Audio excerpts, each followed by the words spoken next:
Welcome to Adam's Apple, your neighborhood LGBT bar serving all your favorite drink. With friendly and knowledgeable bartenders that keep the party going and make sure your needs are met. It's the cheers of the gay bar. Your bartenders know who's coming in, where they're going to sit, how long you're going to be. Kick back and enjoy some fresh air on their large enclosed heated patio. Open year-round with music and weekly barbecues. Karaoke every Thursday night where you're the star. And Mexican Fiesta on the last Monday of every month. Located at 18931 West Warren, Detroit, Adam's Apple.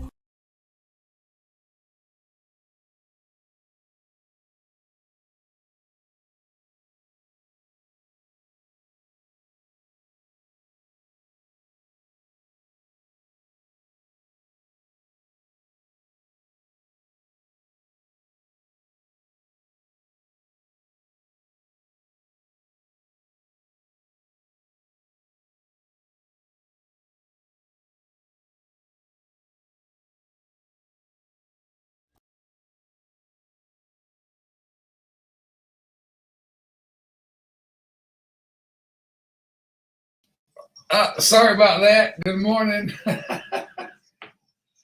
Oh my God, I got so much going on. Hold on, just Bob's there too. Well, he'll be back, I'm sure. Holy mackerel. Okay, so I came in here this morning. Good morning, everybody. Everything's freaking different again. It's much easier now, but I came in this morning, problems right off the freaking bat, and I go, what do I expect? It's Monday. I've been sitting here all day. I loaded up the entire Monday thing, and I'm looking, and I'm going, wait a minute. Wednesday, May 25th. Monday. What the did I do? Well, now I know. I effed up. But I'm back. We're on track now. So good morning, everybody. Let's get Bob off of here till he does arrive back.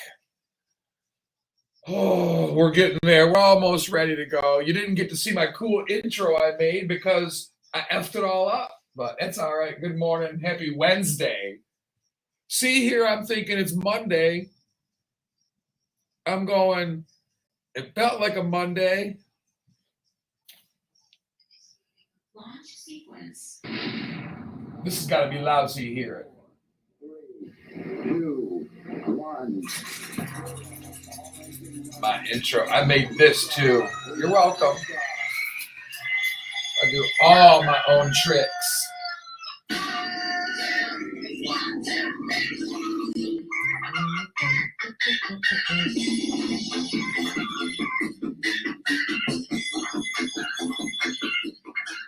That's loud.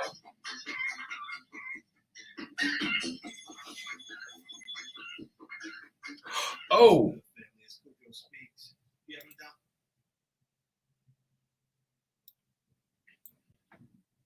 Oh my goodness. Initiating launch sequence. That ain't it. Oh my goodness gracious. That's what happens when you're loading shit into the system last second. Good Lord. Not good morning. I got crazy stuff going on. Oh, Lordy, Lordy.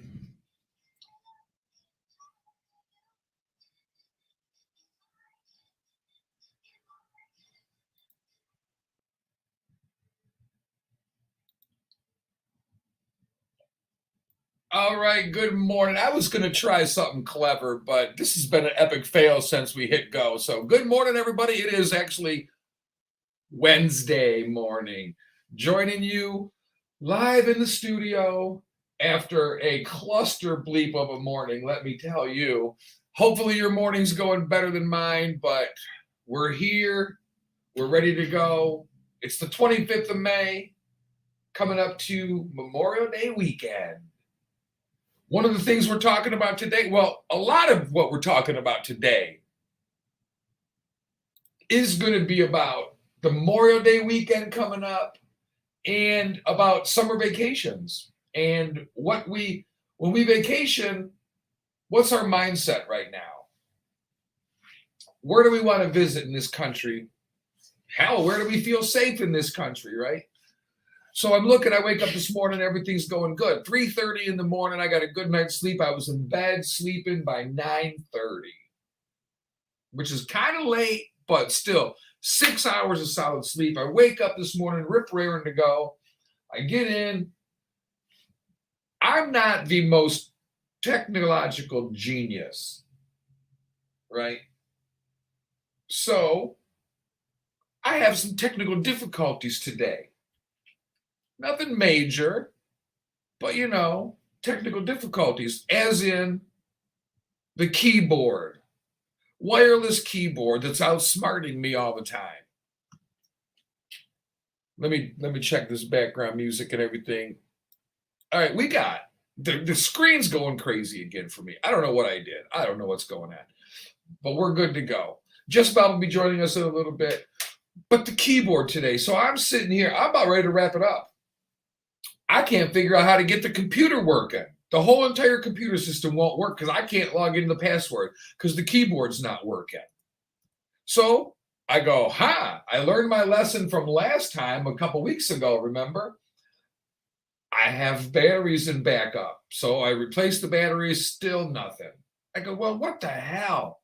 So I messaged the boss. I don't want to call because it's not really an emergency, right? So I messaged the boss and I go, hey, any ideas? I already tried new batteries, So then I'm waiting to hear back. And I'm like, well, before I leave for the day,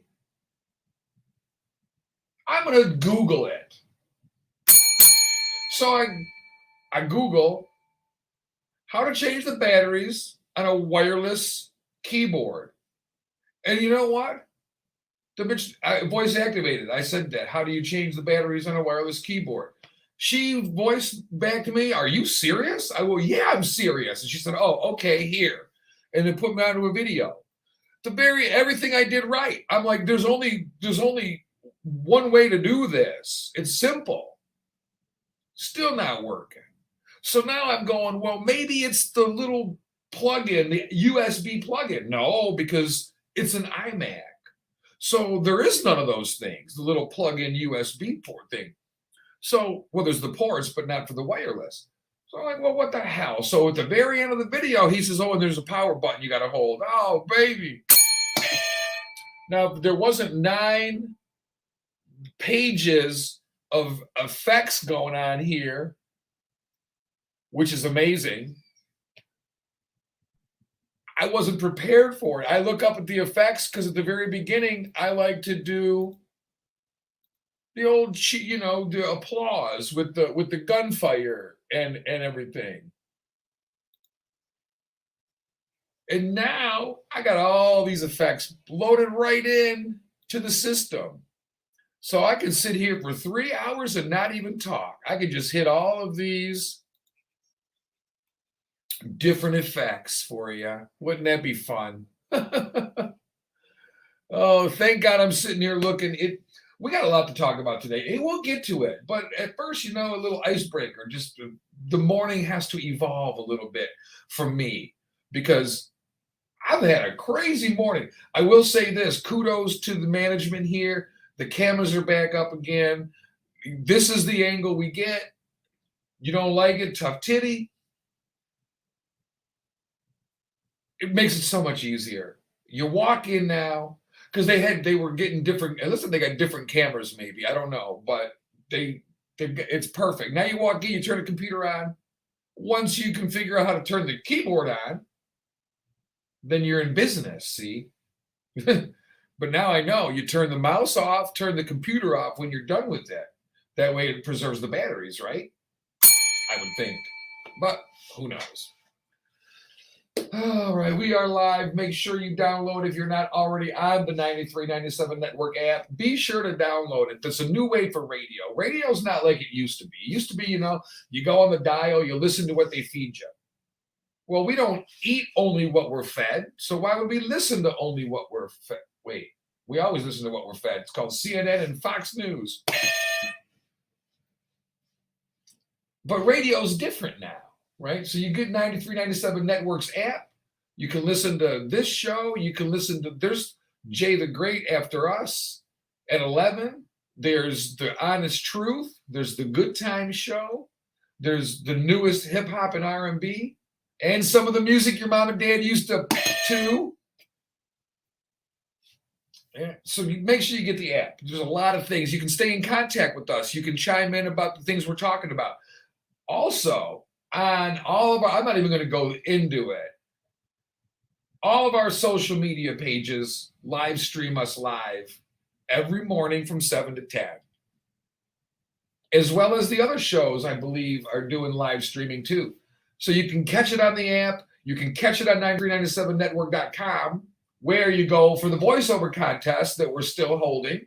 So if you get the gumption to have, if you get a voice for radio, because you got a face for radio already, you can bet that, Mary. Yeah. So make sure you access the app. Make sure you get on the live stream, because you can not only chime in during the conversation, you can help guide the conversation. I don't always talk truth. And I always remind my dear loved one that when you're speaking your truth, it's your truth. So when we'll sit there and go, oh, you preach it, baby. You're only speaking your opinion and the truth the way you see it.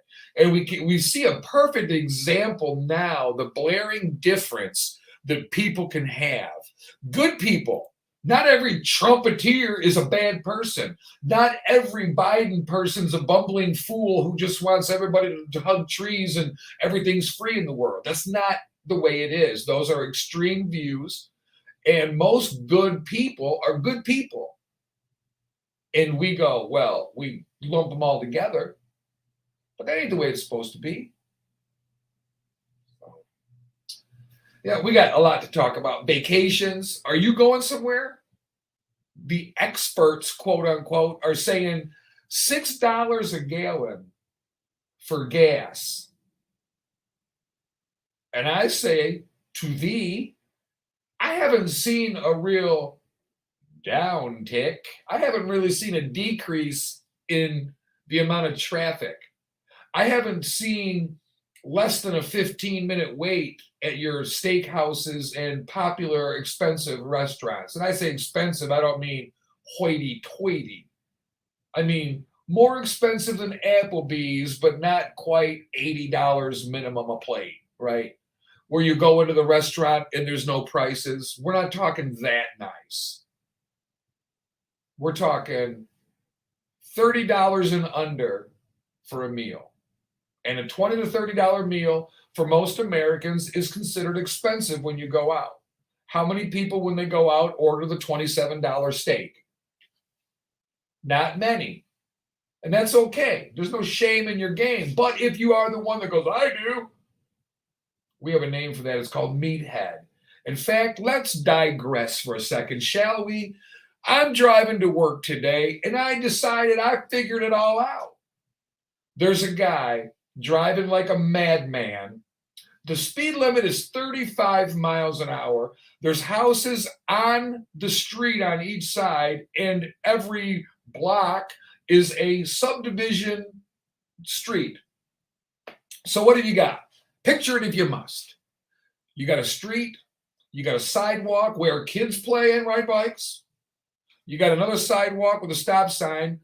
Note, the stop sign is before the sidewalk. So when you're cruising 30, 35 down a 25 mile an hour residential area and you go up to the street to stop, you're risking hitting anybody coming up on the sidewalk. That's why it's weird how this worked out. It's almost like they thought of it beforehand.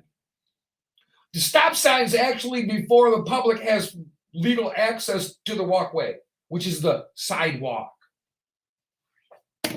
Well, it didn't work. Who cares? I've already hit it 3 times today. I hit my quota. It's out.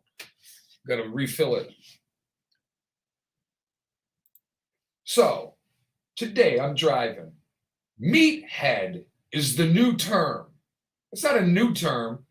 It's what we call the guy who himself is oversized, big belly, big guy, not muscular like he walks around, fat, not PHAT fat, I eat a lot of meat fat. It's a mentality too, not just a diet, right? This is the type of guy that goes, I'm going to cook my steak that my wife seasoned, and then later on in the night, after a long day of sitting there doing nothing after work, because that's what men do like this. He's a big, big guy, right? Whose arms don't fit down on his side, but not because he works out, because he eats too freaking much. He's a good old American jack-off who drives an oversized pickup truck or SUV, in this case, an Expedition. He can't quite afford the Cadillac Escalade, so he gets the black Expedition and drives fast, hoping people think it's an Escalade because he's a dip schmuck. Almost got me. But now he's weaving in and out of traffic.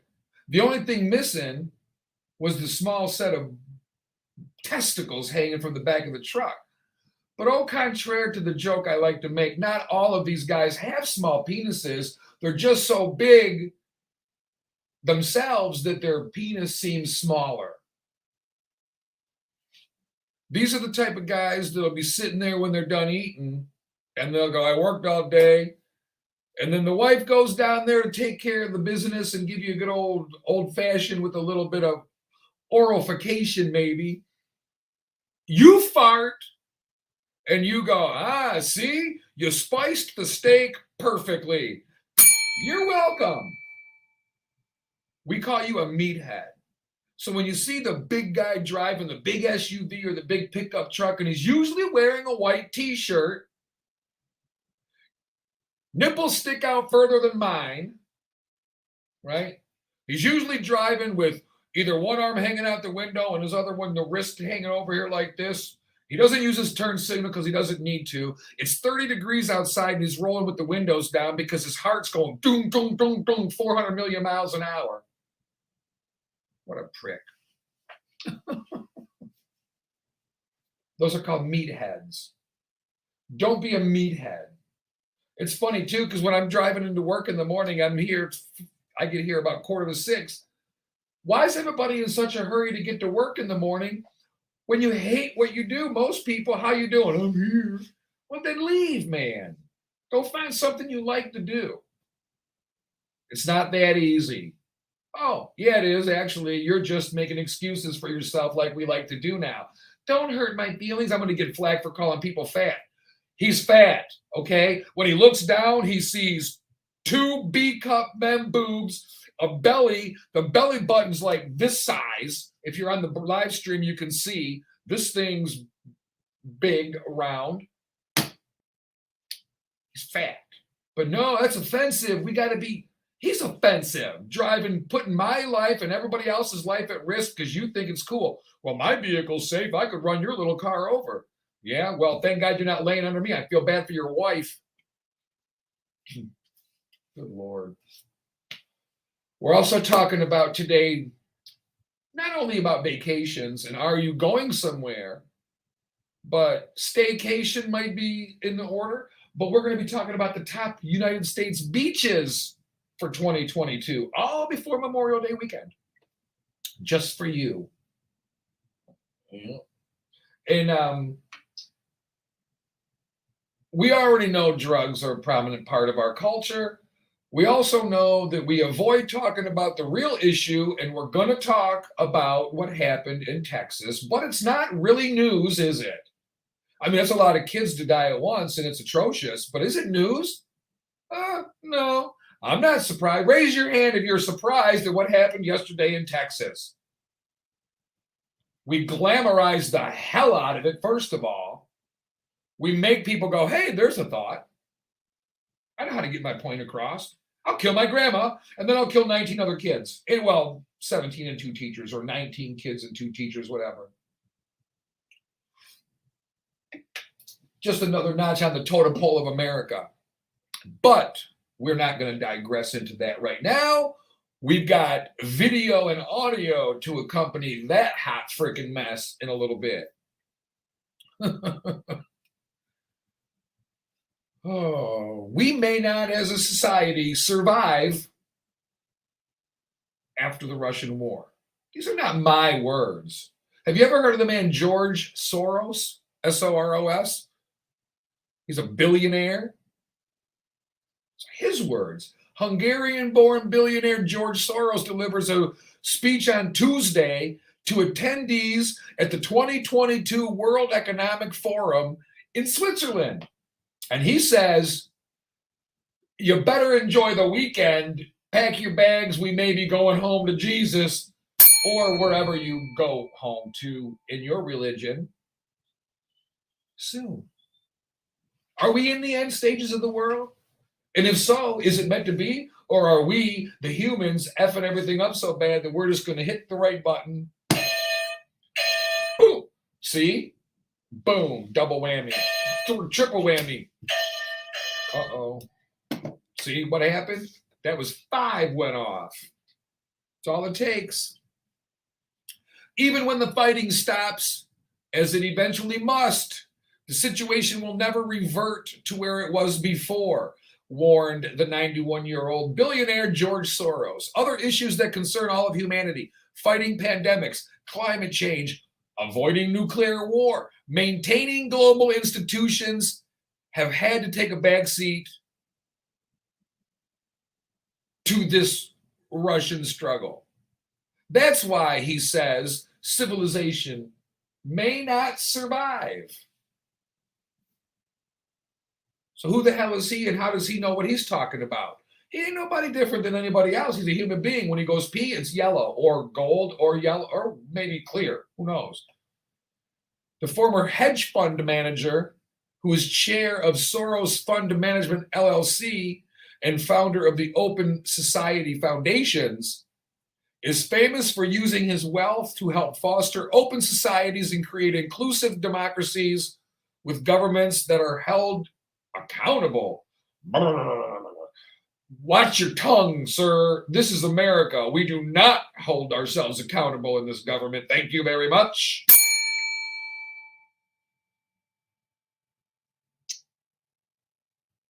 He noted, though, this is interesting stuff.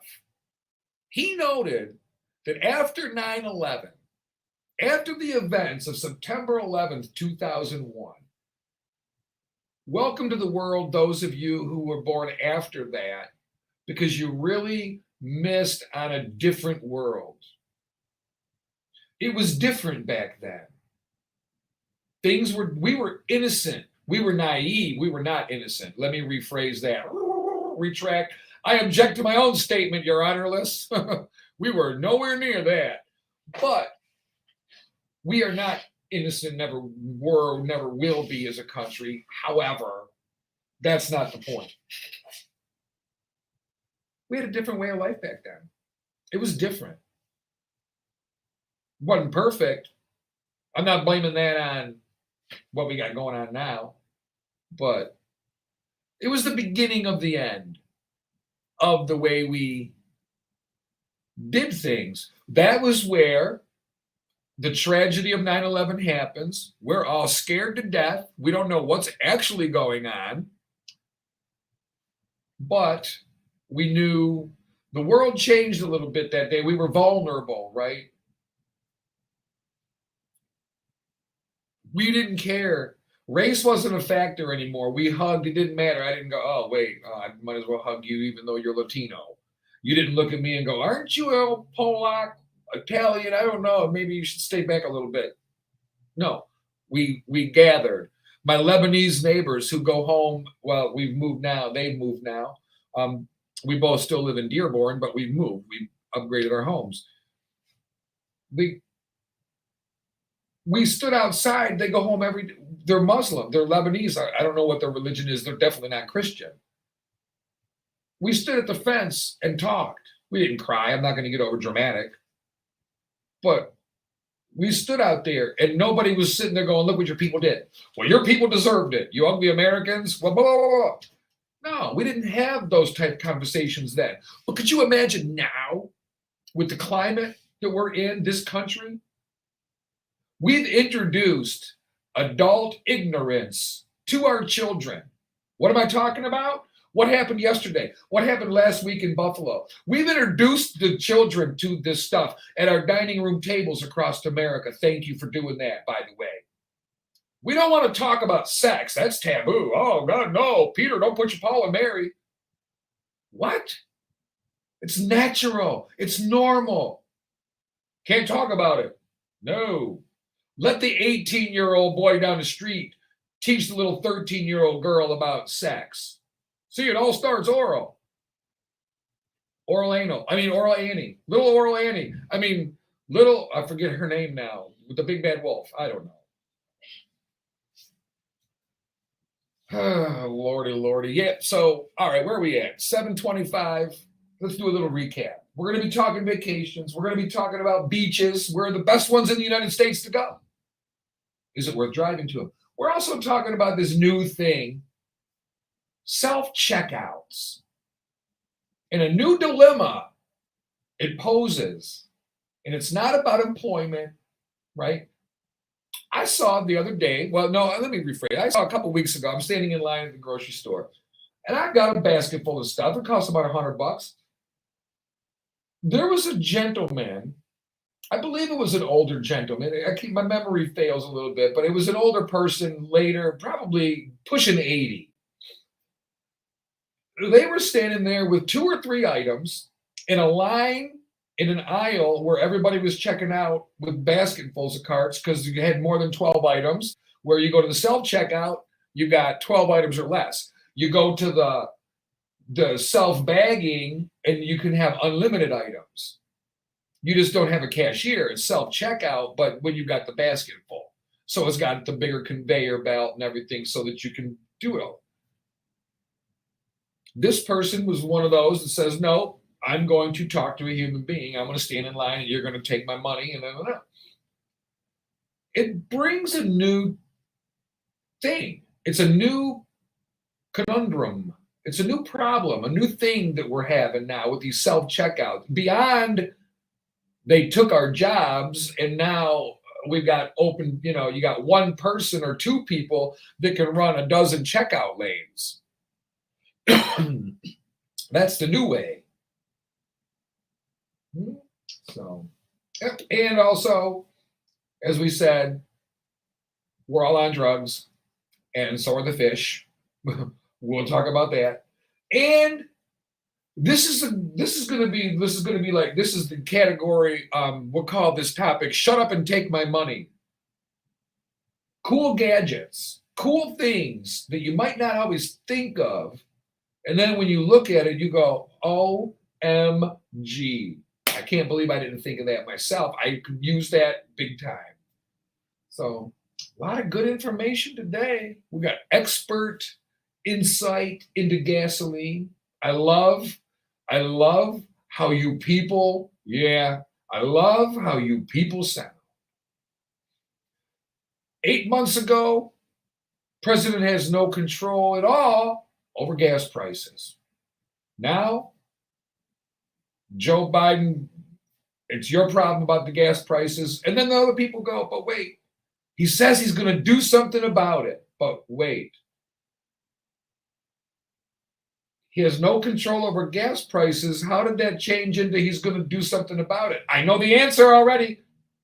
The answer is policies that you make and or cease to have, in other words, end, eliminate, dictate. For every action, there's an equal and opposite reaction, right? It's pretty simple. It's pretty simple. If Joe Biden or any president has no control over gas prices, then he has no control over gas prices. I think what you mean to say in your political argument that's already tainted by greed and ignorance and corruption is we don't truly have any control over anything they do. But when the president, whoever it might be, makes executive order after executive order that affects certain things like energy production and where it comes from, then it has something to do with gas prices. Otherwise, he would not be able to do something about it now. Do I blame Joe Biden for gas prices? Partially. But, and I'm no expert, but I'm also no Democrat and I'm also no Republican. Therefore, I can be objective. I don't have to win the argument because they're all corrupt. They all smell funny. You ever heard of tilapia? Like all of a sudden, when we were younger, how many people went out? Raise your hand if you went out fishing tilapia. I remember smelt dipping. I remember salmon, right? You go out, there's silver bass, there's largemouth bass, smallmouth bass, trout, walleye. And what year were tilapia introduced and what two fish made it to make that? Oh. I think Shakespeare said it best. There are none so blind as those who won't see. There are none so deaf as those who won't hear. And I don't know the rest. I never watched it. There was a friend of mine who was in a play in high school, and she would recite the lines to me, and I'd help. So no, I'm not. What do they call that? I don't even know what they call it. A thespian. No, not a thespian. LGBT, thespian, LGBT, lesbian, gay, bi, thespian. I'm a thespian, transgendered lesbian. I know, TMI. Where are we at? We got a couple minutes. So are we going to survive as a society? I say we already have died a little bit. Going back to before 9/11, like with this whole, I digressed completely.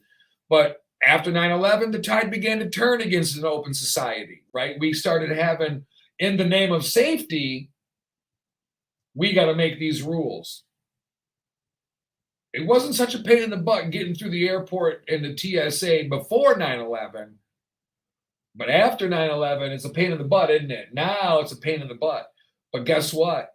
October 2001, November 2001, December 2001, 2002, 2003, the scab hadn't healed all the way yet from the wounds. We didn't mind the extra weight in the TSA line to make sure that our plane was not going to crash into a building. But now time has taken away the pain a little bit. If you're not one who's lost a loved one in it.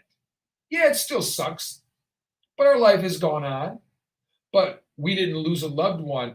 Imagine that. You don't get to say goodbye.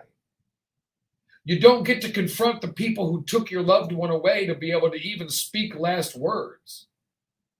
Not that that's any healing. The victim statements at a trial, to me, are only for the loved ones of the victim. It's the only one it helps. It doesn't sway the judge. It doesn't sway the jury, I don't believe. It might sway the jury a little bit. But I believe the facts have told the tale. The punishment should fit the crime. And I think at that point, you're only adding on, what's the difference of 2 life sentences or 1 life sentence when it's a mandatory no parole? Now it's just kick you in the balls while you're down, really. You got a life sentence with no parole. What more can we do to you? We'll give you 10 life sentences. All that is an extra punch when they're down, right? That's when you got lucky, you sucker punched them, knocked them out, and you go, oh, damn, I'm still pissed. So you kick them and punch them in the face one more time. That's all that is, right? So when you go to church on Sunday thinking you did good that week, if you had part in that, you didn't, right? Thou shalt not kick a person when they're down. All right, we're going to break. When we get back, who knows what we're talking about? No. We're going to start talking about vacationing. Mother and I had a conversation yesterday about just this. Our travel plans to New Jersey are on. They're altered, but they're on. And I'll explain coming up. You're listening to Sapphire'S Soup du Jour on Hot 93.97. And let's see what we can get into here. Oh, man.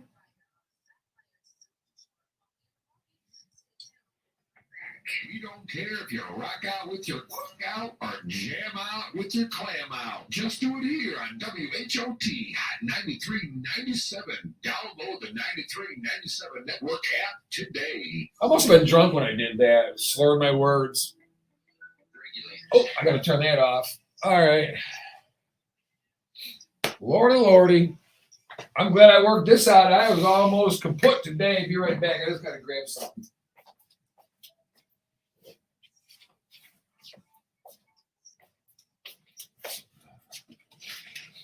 Oh, I love it.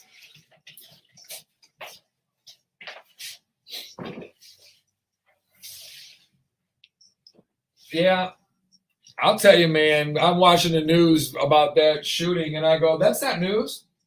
I mean, it's tragic as hell. It's terrible. I wonder whether we should even talk about it, because the more we talk about it, the more we glamorize it. That's American society. We can't talk about 69, right? Oh, heaven forbid you talk about anything sexual. God, no, that's fun. That's pleasurable. We can't have that. Meanwhile, the kid yesterday killed his grandma and then went to the school. Like, all right, I'm done. I'm pissed. Body armor and everything. Good. Police stations need an RPG. Blow you off the.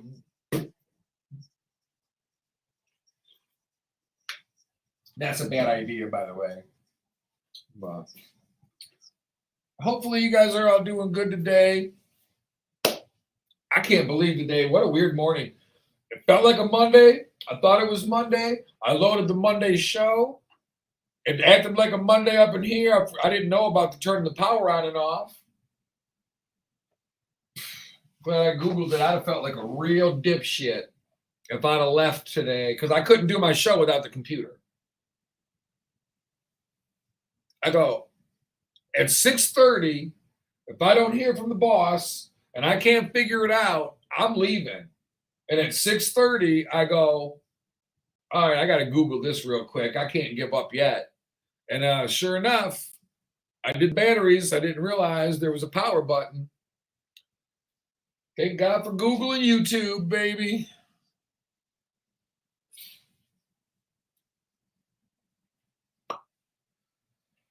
Oh, Lordy, Lordy. Well, I'm looking forward to the weekend. Let me see. I might be working. Who knows? I'm working tonight in the rain. Got a 5 o'clock game. Working tomorrow in the rain, a 5:30 game. But that one is I'll be under cover of Pavilion there. I don't know about tonight. Tonight is at Notre Dame. No, I'll be outdoors. Men's lacrosse. Yeah, I'll film. I'll be outside. So golly gee, I'll be getting wet. If it's a thunderstorm though, I won't be. They won't have it.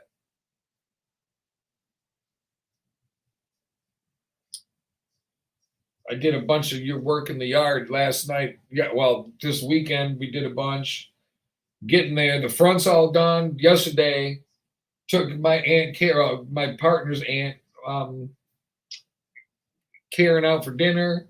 Went to Antonio's Italian restaurant. It was good. I had the pizza. I wanted this seafood manicotti. They go, we don't have the stuff. I go, of course not. So I got pizza. It was good. I didn't know what to get. I wasn't sure. I'd been craving pizza a little bit, but usually when I go to a nice Italian restaurant, I get like chicken cacciatore or something like that. But I wasn't feeling it yesterday. They had it on the menu. But got home, started cleaning out the gutters.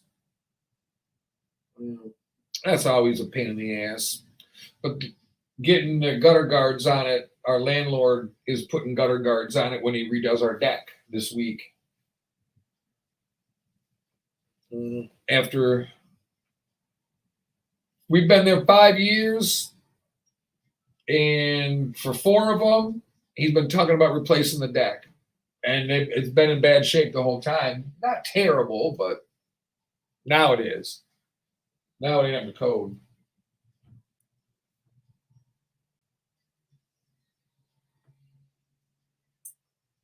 Let's see.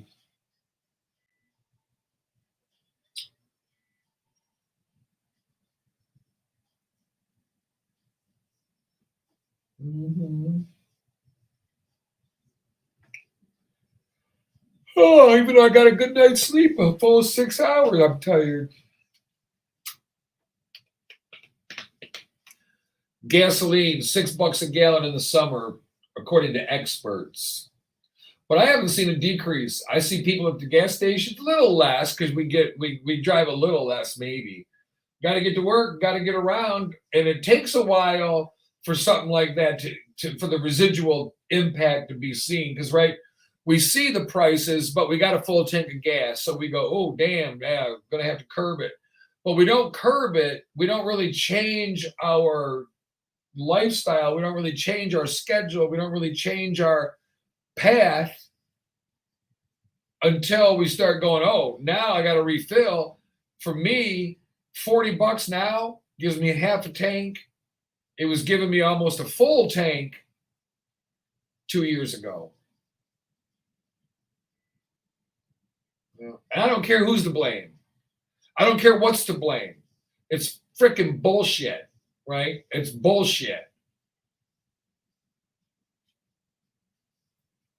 All you got to do is look up. Let's do it. We're sitting here. We're waiting. We're on break. Oil company profits in 2021.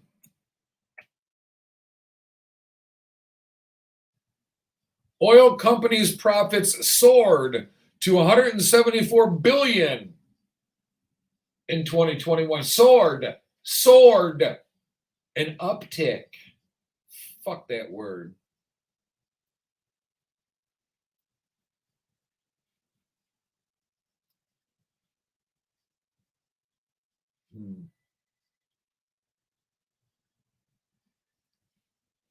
Yeah. So, largely because of soaring oil prices, which rose in the quarter to well over $100 a barrel from $76 a barrel, the company made $5.5 billion in the first 3 months of the year, an increase of more than $6 billion from the same quarter in 2021. The company made an estimated $8.9 billion profit, not sales, profit, in the last 3 months of 2021.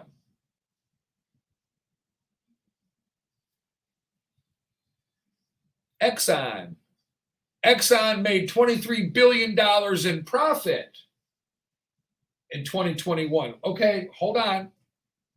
23 billion. Get my Gazinta machine. 23, that's a lot of freaking zeros. Hold on, that's 230.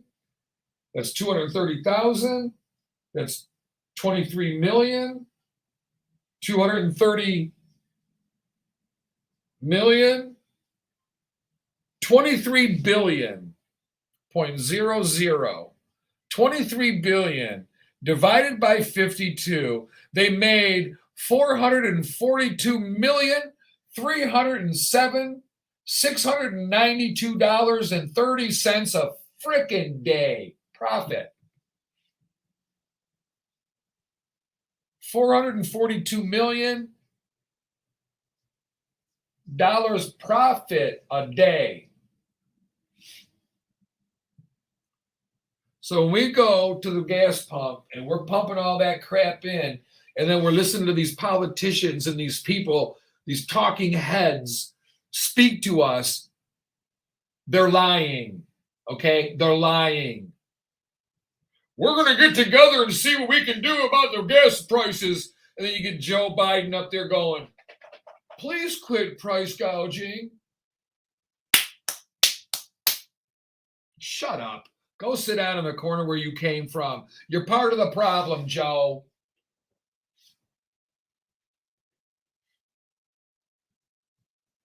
I had a conversation yesterday that absolutely infuriated somebody. And quite honestly, I'm not on the air, fuck them. I really, really, really would have loved to have seen two things. which we'll never see. One, I would love to see what gas prices are today if Mean Tweet was in office. Not an endorsement for either one, not an indictment for either one. I would love to be able to compare, because we're sitting there going, well, yeah, but with Trump, we didn't have the Russian war going on. With Trump, we didn't have this, and we had that. Blah, blah, blah, blah, blah. Forget all that. I wish we could. We never will. I wish we could see what gas prices would be today. I wish we could see today if Russia would be at war with Ukraine if Donald Trump was in office today. I wish we could have seen, had Donald Trump played the concept, you kill more bees with honey. I wish Donald Trump would have never said drain the swamp. I wish Donald Trump would have acted like we're all in this together. Schumer on my left, Pelosi on my right, chumming it up. We're going to get through this together, baby. Bipartisan all the way. Behind closed doors, draining the swamp. I would have loved to have seen what happened then. Because if I walk up to the swamp and go, we're going to drain the swamp, guess what? The critters, the biggest alligators and crocs and deadly fish are coming at me. The piranha come to the surface. If there's corruption, which there is, if there's corruption in the government, which there is, then the swamp should be drained. Oh, man, I can't believe that's being said on air. Oh, my God. These politicians, the system has been corrupted. Now they're in a place of authority instead of representation. We did it. I would love to have seen what would have happened with the vaccine. Because Kamala and Biden both said, we're not getting that. But then when they were starting to be elected and then they were in office, now they're going, hey, man, now we got to get it. I don't care if I'm pissing you off. I'm telling you the way I see it, and it's filled with hypocrisy. I can't sit there. And yeah, you're allowed to change your mind on things, right? I used to believe in capital punishment. When I was younger, I was for the death penalty. Now I'm not. There's a change there. Some people might have been for abortion or against abortion. There was an instance where there was a preacher who was against it, went so far as to present a dead fetus as part of his demonstration of protest. Now, after talking to somebody he loves and respected who went through an abortion for medical reasons, he now has a different point of view. People change their point of views. What you can't do is change it back and forth for a vote. So you scoffed at the vaccine when it was Trump rushing it through. But then now it goes, whoa, wait a minute. We're in power. Now we got to like it. It's stupid. It looks funny and it smells funny. All right. I'm not telling you what your intentions were. I'm telling you the way I perceived it to be. So I'd love to have seen, had Trump won the election, if the Democrats were going, no vaccine for me, bitches. But instead, we're going, the Republicans are the ones going, no vaccine. I know plenty of Republicans vaccinated. I know plenty of them that are not. I could care less if you're vaccinated. I got vaccinated for myself, for my reasons. I could care less if you wear a mask. I don't care if you're wearing underwear, just don't piss on me, okay? But we get all fired up about it.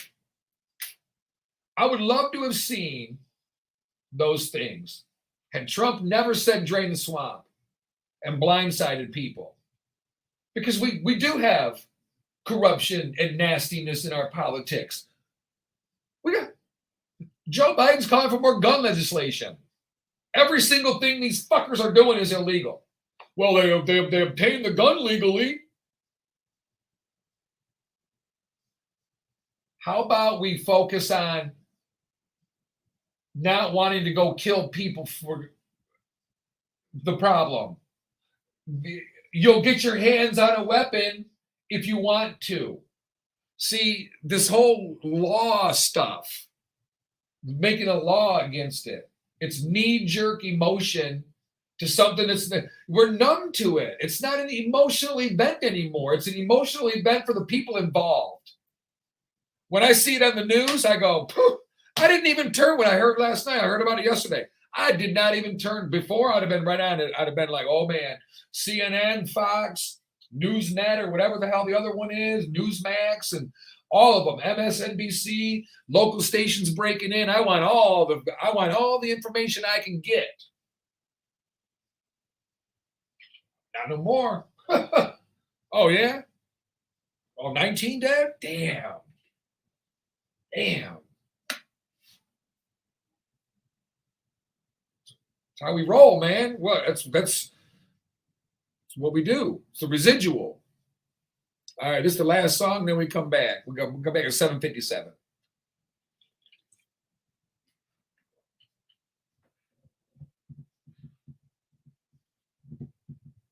Unbelievable. Yeah. So even if Joe could do something, which they can do stuff. I mean, he made policies that affected the gas prices. We got to face the facts. But I'm not sitting there blaming him for every penny of it. Nor do I care. I don't care. You know why? I need gas. I'm going to get it. It sucks. I can kick stones and I can bitch about it and whatever, but it doesn't change nothing. Go get gas and shut up. It hasn't affected us yet, but it will. And you'll know when it affects us. You won't have to wait in line on a Friday night at the Texas Roadhouse. You won't have to wait in line on a Wednesday afternoon, 4:30, 5 o'clock at the Texas Roadhouse or B-Dubs or your favorite place. The popular places that are busy usually. That's when you know that it has affected us. When you're driving down the road and you're on the lake and you look and you go, damn, there used to be, it's 90 degrees, man. I can count the boats on one hand. That's when you know it affected us. When you're driving home from work in rush hour time and you're usually stuck in traffic and you're cruising right along, going the speed limit, and it's crowded, but it's not packed, right? It's still, but not like, that's when you know it affected you. Until then, it hasn't affected us. It sucks. It's taken a chunk out of our money, but I think it's getting there. And if the experts are right, $6 a gallon, bitch, that's a lot of money. I put $40 in my tank the other day and got just over half. And I drive a lot. I drive 45 minutes to get here and back. I drive, like tonight, I got an hour drive to get to the game at Notre Dame Prep in Pontiac, Michigan. Hour there, hour back. But I get paid mileage for that one. Very rarely do we get paid mileage for Pontiac. But we are, so.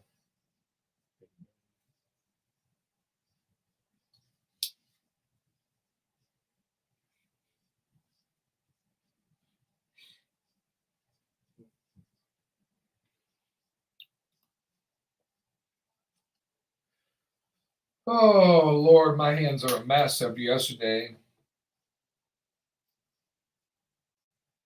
Be filing these things down, cleaning them up, and whew.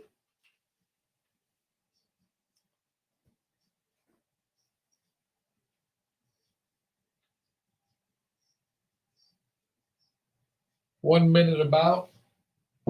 Oh, don't bang on the table.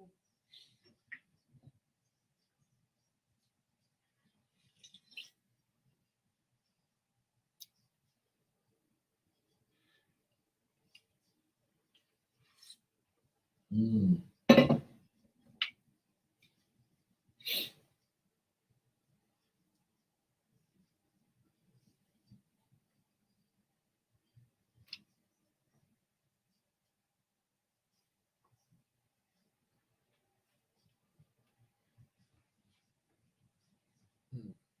Baby, baby.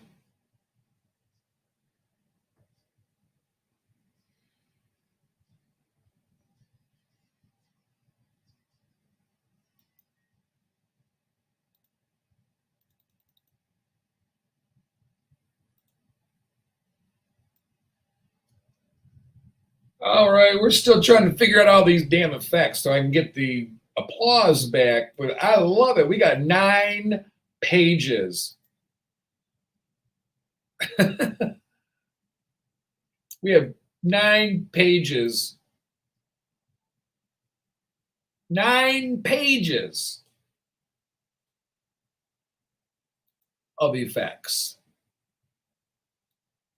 All right, we're back. Shut up. Oh.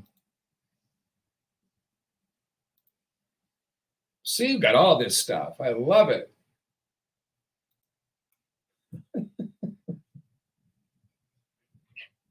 Lady fingers, buzz bottles, sneaker bombs, church burners, finger blasters, gut busters, zippity doo dahs, crap clappers.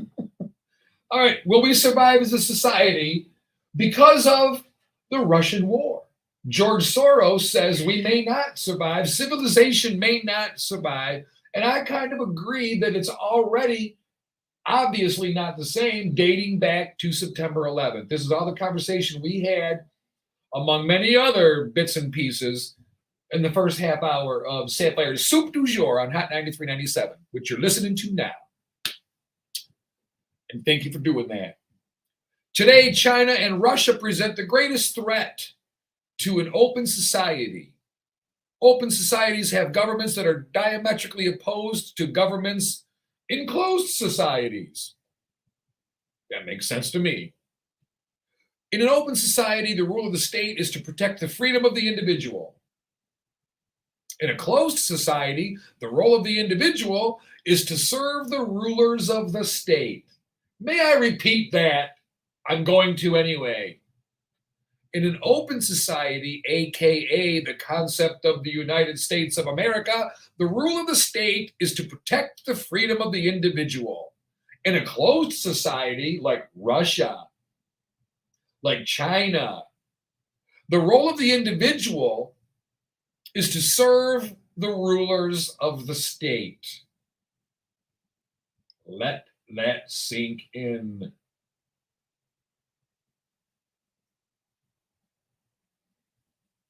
Ruling by intimidation will consequently force you to make many stupid mistakes. One, thinking you're going to get away with that in 2022 with all the liberal millennials got out there.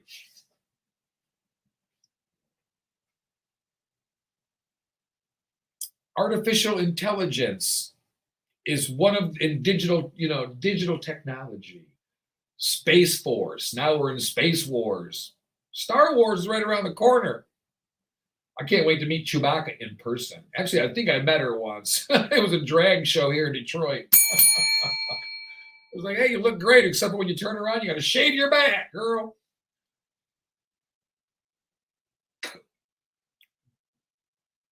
China's in a complete lockdown for COVID. How would that work in America? We can't get people to wear masks. Not complaining. I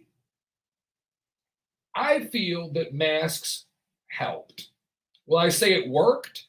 No, because if you say worked, you're assuming it's 100%. No, because the one case, well, I wore a mask and I still got it. You're one case, right? It still helped. So when you say, oh, it worked, everybody that's a critic of it is going to say, oh, no, it didn't. So-and-so got it, blah, blah, blah. Okay, cool. Right. So it didn't work. It helped. And, me and Bob jokingly for a year and a half used the pee in your pants with your buddy analogy, right? Two naked people peeing on each other, you're both getting wet. And if somebody's wearing pants, only one of you are getting double wet. And if you're both are wearing pants, you're both getting wet with your own urine. I think a mask can hold the same thing, the same concept. We've talked about it. It's not funny anymore. It's been said so many times. It's not like a fart that no matter how many times you hear one, it's still funny. They're just funny. And it's what's really funny is that's the one sound effect that I'm not finding on here is my fart.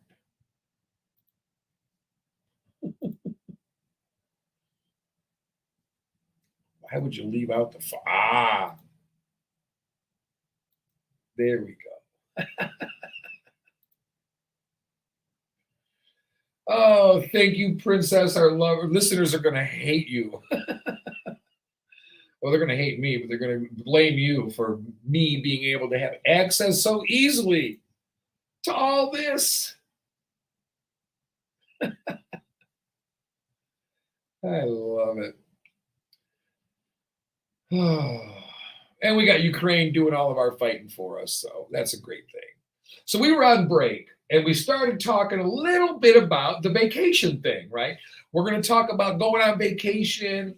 And as I said when we were leading into the break, I'm going with my mother. We're driving to New Jersey from Detroit in June, where they're saying, experts, quote unquote, are saying gas could be national average $6 a gallon.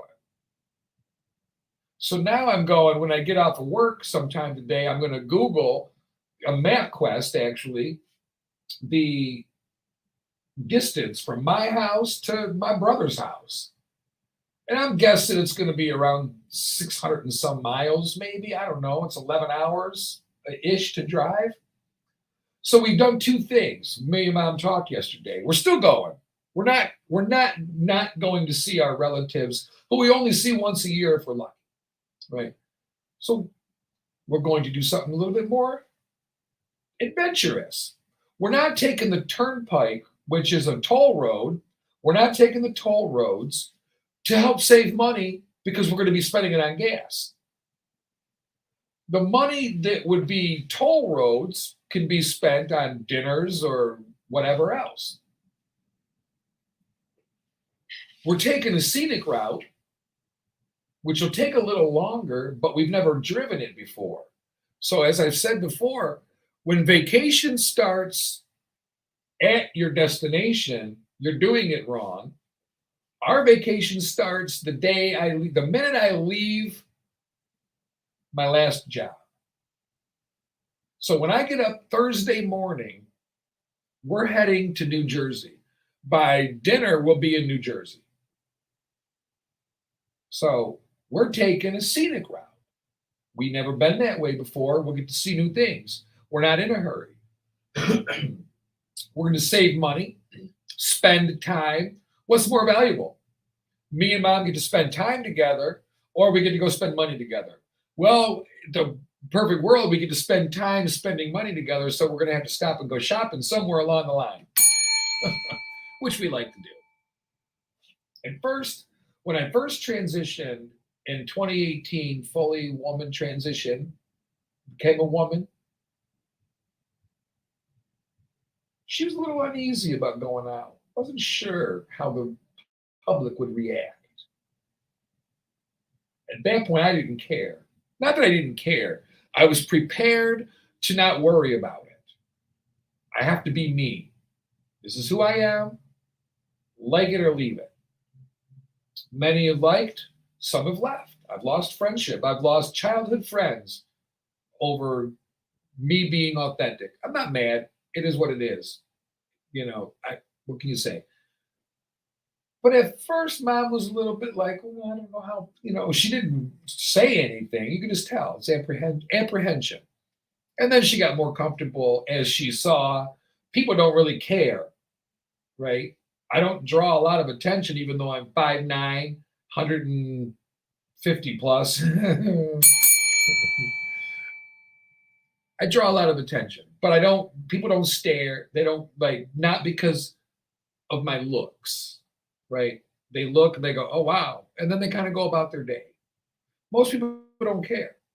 We get all fired up though, and we feel our, not paranoia, but we feel like everybody's looking, right? And that's not just if you're transgender or anything. When we're younger, man, if you had a booger in your nose in high school, you might as well take the week off, man. You couldn't even function.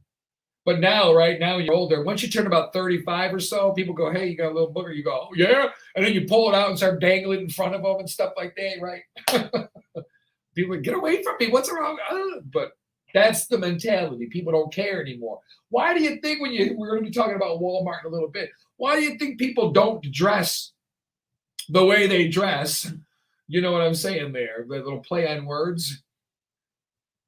And go to Walmart.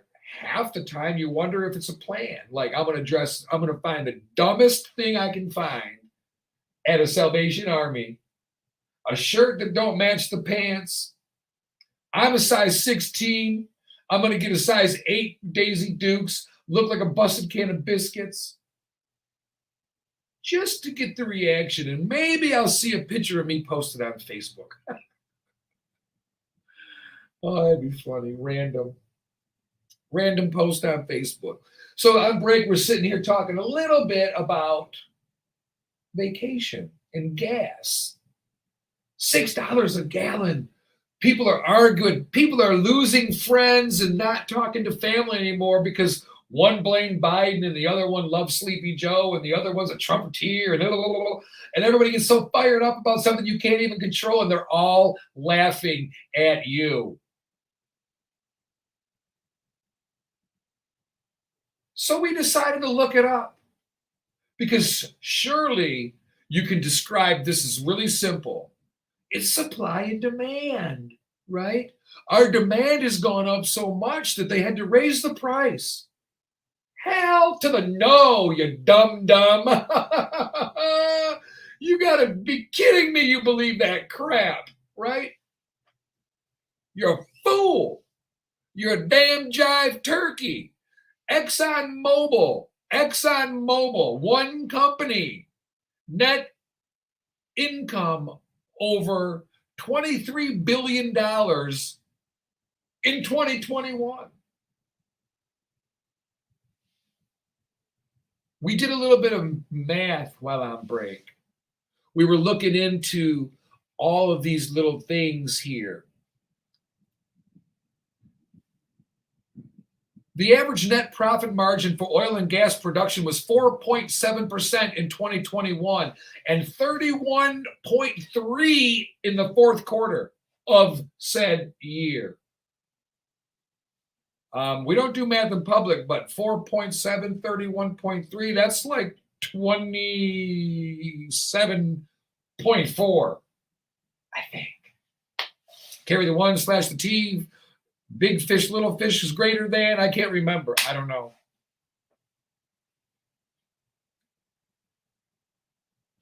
One company's profit, not sales. You can't tell me, well, 23 billion sounds like a lot, but they had to pay this, that.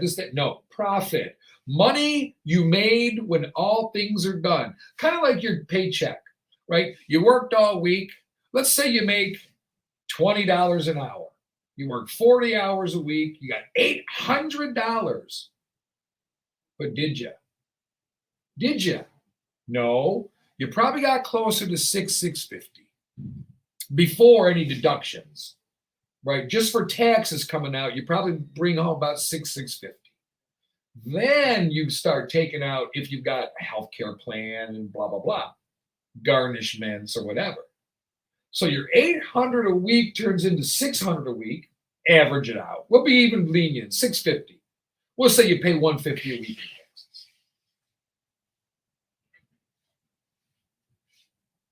taxes. Exxon made $23 billion in a year. We did math. The one company, we were looking at $440,000 a week profit.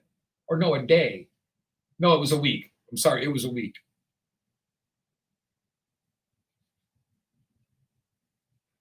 So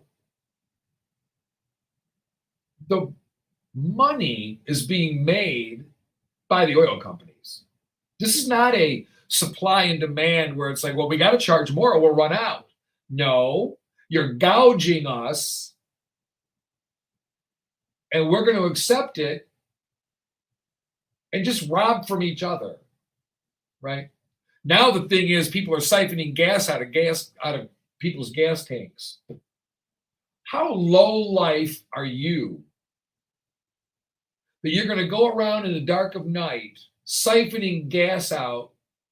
You're probably the same one who steals condoms in the grocery store, right? You're in a grocery store, you look and you see the empty wrappers, you see empty condoms, empty pregnancy tests. These are the things in America that point to why we're so effed up.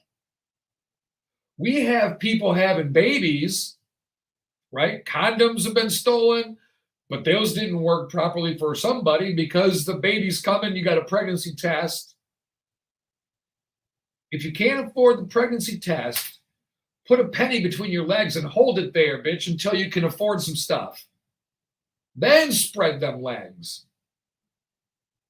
That's another problem I got about the abortion argument. People going, well, we have a right to do that. Yeah, you do. You absolutely do. You have a right to do that. Let's educate you so that you're not so dumb. We're talking about killing something, whether it be a person or not, I won't say. Killing something is a form of birth control because you can't control your vagina, or he can't control his nutsack. And I know people go, but there's mistakes. Yeah, they're 1%. Mistakes do happen. You're absolutely right. But quit making excuses and let's get down to the nitty gritty. Personal responsibility. If you're in a grocery store stealing a pregnancy test, don't let him dump it in you. Mom should have talked to you about this. But no, mom was uncomfortable. So your first boyfriend got to tell you all about it.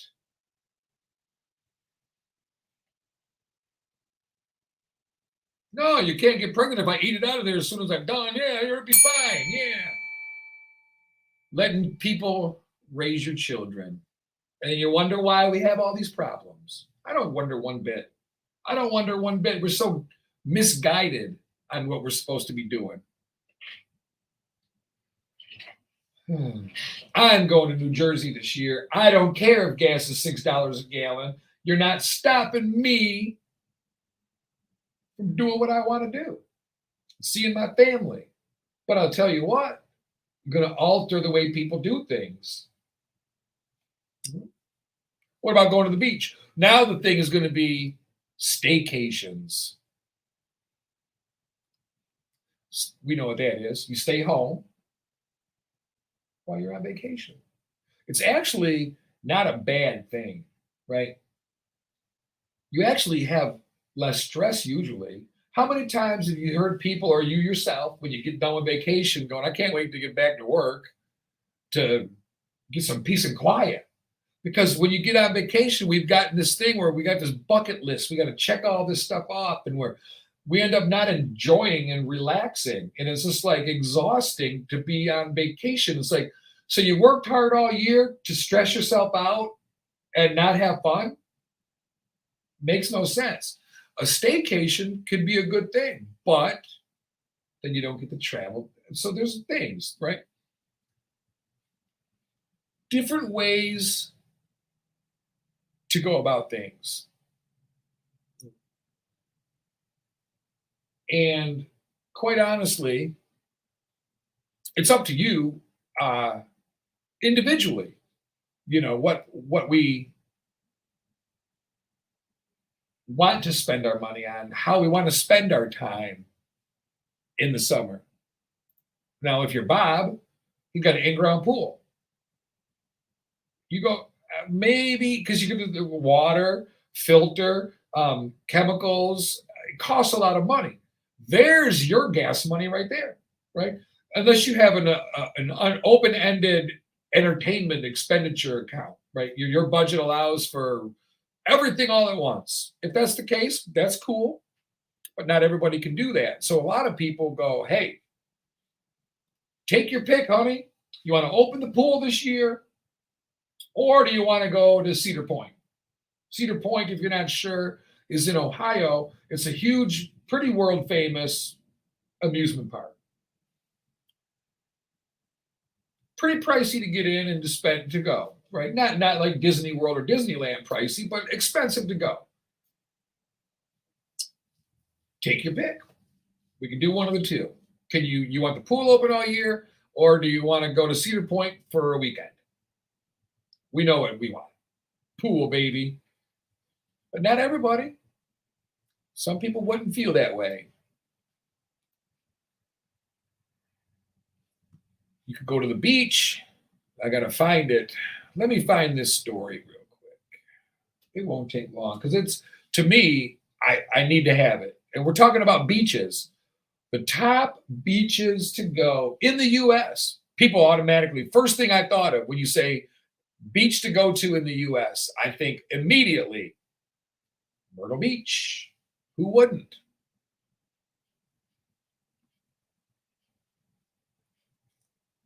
But there's more. And if I can, there we go, search. Because we are going to find out. Top US beaches in 2022. But you got to know where to go. Well, ain't that a bitch? We'll get to it. We'll figure it out. Myrtle Beach, famous, right? The problem with that is what happens when it's overpacked. Then you start going, oh, I don't like when you're at a beach and you got everybody laying around, walking over you, next to you. It's just not intimate. And I don't mean sexually intimate. I just mean it's packed beach. I like it when you're out there and you'll see people. I'm not saying it's got to be an empty beach, but you want to have room, some space, I don't want to feel like we're all packed in. I want to have room. I want to feel like I'm not bound to conversation with people I don't know and people walking by and smelling your food. I don't want to be able to smell your food unless you're barbecuing and the wind carries it. But if we're close enough to smell our food, we're too close. That's my opinion. Or your farts, which I guess technically is a former form of food. Let's see. Keep this music rolling. Keep it rolling along. I am not finding this, and I'm going to. I can tell you that right now. I do not give up easily.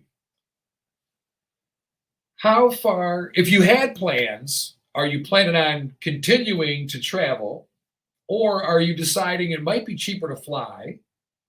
Well, I don't even know if airfare has gone up because I don't know the relation to jet fuel compared to gasoline.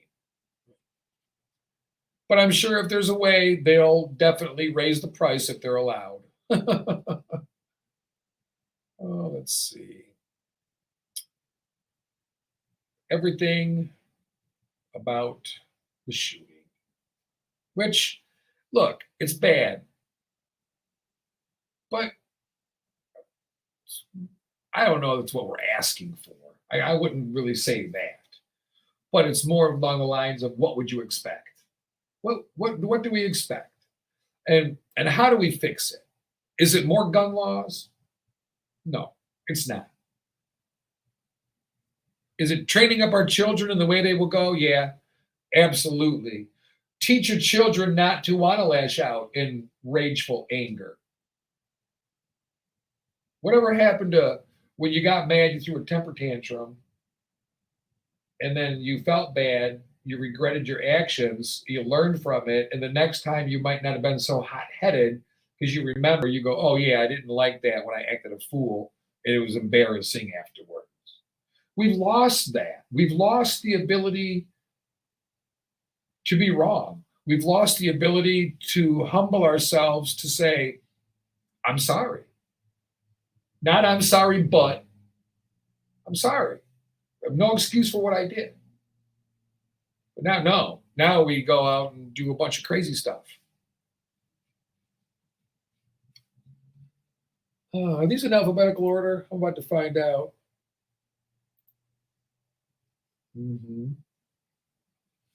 There we go. It is alphabetical order. Excellent. That's one thing about CNN. Once I lose the article, I lost it, and I should have known better. We're not done with the top 20 the top beaches of 2022. I can promise you that. We'll get to it. But in the meantime, for me, like I said, a busy beach, no thanks. Spring break in Florida sounded fun when I was a kid. Fort Lauderdale was the place to go when we were younger. High school, never even thought to ask my parents, can I go to Florida? They would have laughed. One, where are you getting the money? Two, hell no. Hell no, you can't go to Florida alone as a high school senior with a bunch of people. Whoa, promise I won't drink. Well, then why the hell do you want to go? Right? Parents can't ask their kid that, but you imagine you sitting down with your son. Hey, mom, hey, dad, you told me if I did good in school, it's and all that. I'm a responsible kid. I've done everything I've been asked. I've been working since I was a junior, and I've been saving money. And I got $3,000 saved up. Would it be okay if I take 1,000 of it and go to spring break? Gee, son, I don't think it's a good idea. We don't like the fact that there's a lot of alcohol there. I promise I won't drink. Well, then why the hell are you going, man? Save your money. What the hell is wrong with you? Who did I raise? Can't say that. You got to pat him on the back and go, gee, son, sure proud of you. Go ahead and go. And then he goes and gets wasted. Never a fan of packed beaches, right? Packed movie theater, no thanks, especially in today's world. But in a world of security, a packed movie theater increases your chances of survival for a shooting. Whereas, and arguably, it also increases your chance for the shooters in there. So there's always that. But an empty theater, less interruptions, less chance of a moron who doesn't know etiquette, right? Phone goes off. Hello? Oh, I can't talk now. And they talk for 10 minutes while they can't talk now. And then if you say something, they get mad at you and want to shoot you. Our world, not our world, our country, this only happens here. Yep. It only happens here. I don't feel that the experts in gas are warning us about $6 a gallon. I think they're conditioning us. I think they're part of the machine. I think they're the feelers. Like in the Army, they send people out first. They're called scouts, right? If they don't come back, it's safe to assume the enemy got them and there's enemy out there. If they do come back, they'll report on what they did and didn't see. Either way, you're safe. Scouts are low ranking. You never see a scout as a colonel.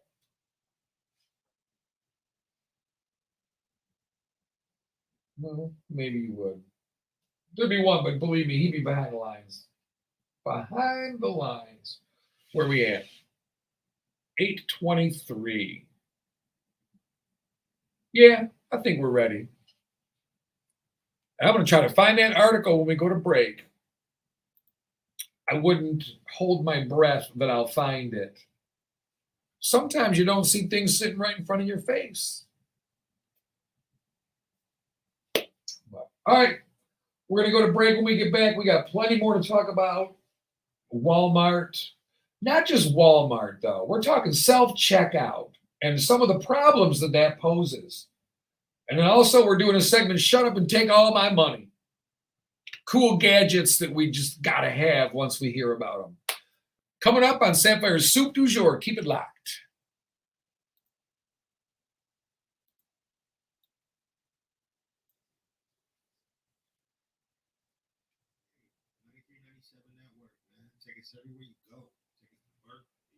Yeah. All right, going to quick break. We come back from break at 1, 2, 3, 4. Hold on.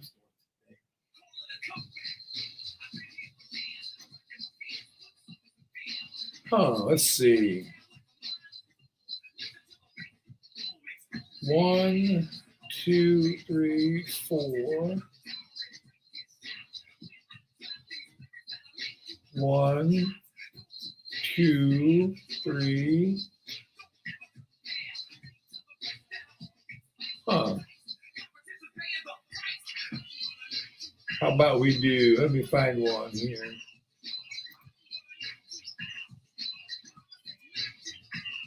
All right, we're going to break. I'll be back. We'll be back. I'll post what time we're coming back. Welcome to Adam's Apple, your neighborhood LGBT bar serving all your favorite drinks. With friendly and knowledgeable bartenders that keep the party going and make sure your needs are met. It's the cheers of the gay bar. Your bartenders know who's coming in, where they're going to sit, how long you're going to be. Kick back and enjoy some fresh air on their large enclosed heated patio. Open year-round with music and weekly barbecues. Karaoke every Thursday night where you're the star. And Mexican Fiesta on the last Monday of every month. Located at 18931 West Warren, Detroit, Adam's Apple.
Man,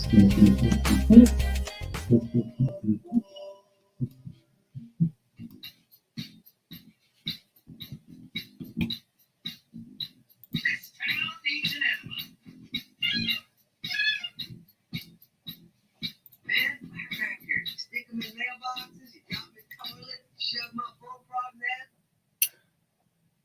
All right, we are back. It is hump day, as you like to call it. Wednesday morning, I call it. Just another day, just another dollar.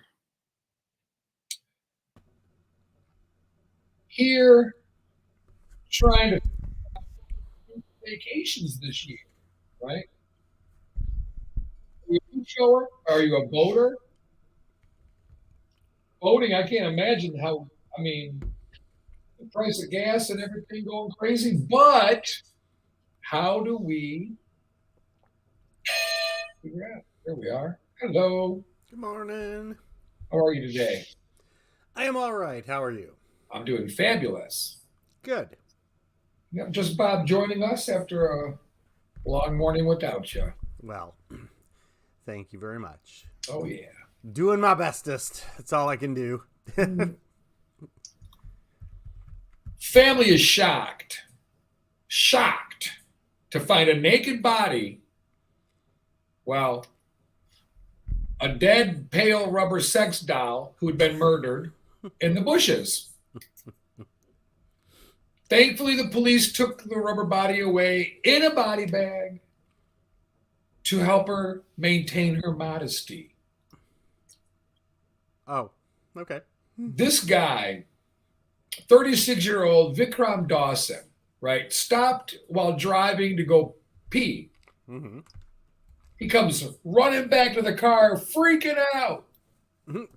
He's freaking out in shock after spotting a naked body laying face down in the bushes.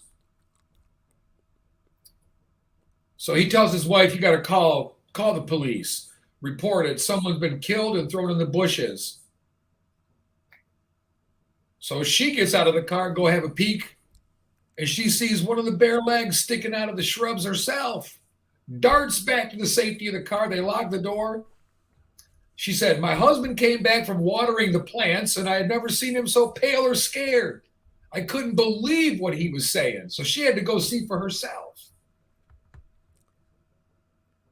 Got us all in the car, locked the doors, called the police. This is what I see. Okay. He'd seen somebody murdered. Their body been dumped in the woods. They're lying motionless, naked, face down in the bushes. This The must have been officer on the other end is like, stay there. We're on our way. You're going to give us a statement, right? So as they're waiting, a very suspicious bald man with neck tattoos drives by real slow looking, and then a couple minutes later drives by real slow again.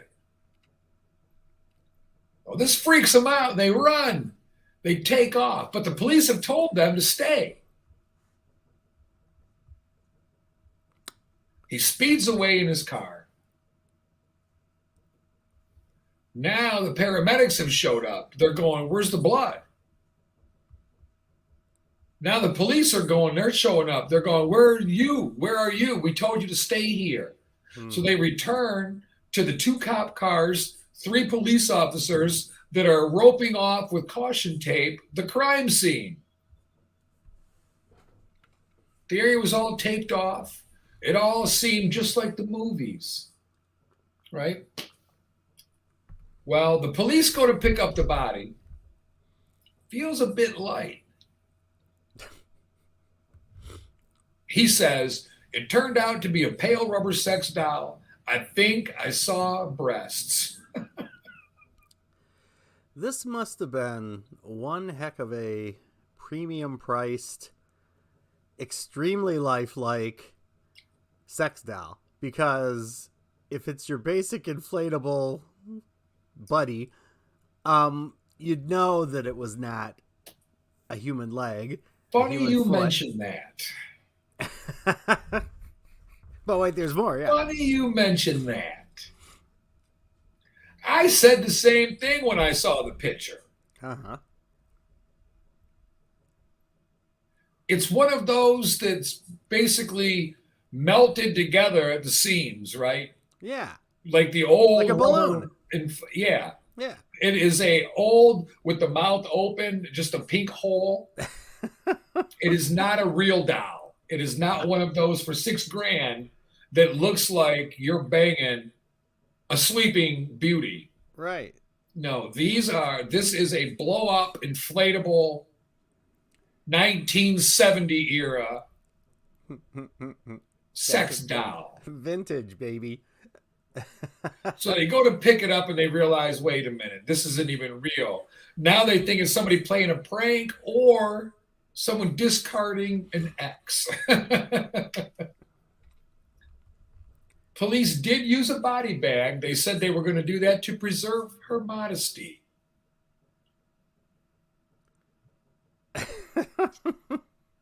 This can't be the right picture then, because they say you'd be surprised how often this happens, but this one did look very real. But the picture they're showing is the 19th. Well, here we're just gonna take a picture of it. How modest is an inflatable sex doll? Let me figure out how to screenshot. There we go. No, this is worth looking at. I'm putting it up on my Facebook right now. It's going up on Sapphire'S Soup du Jour's Facebook page, the same one we're live streaming on right now. All right. This is not your real doll look. I'm not even making a comment. I'm posting it. And then I'll share it on my Sapphire Pates Facebook page for those who are a little. Oh, wait, I did put it on my. Oh, I did put it on my regular page, apparently. But it's on there. It is by no means passable as a human.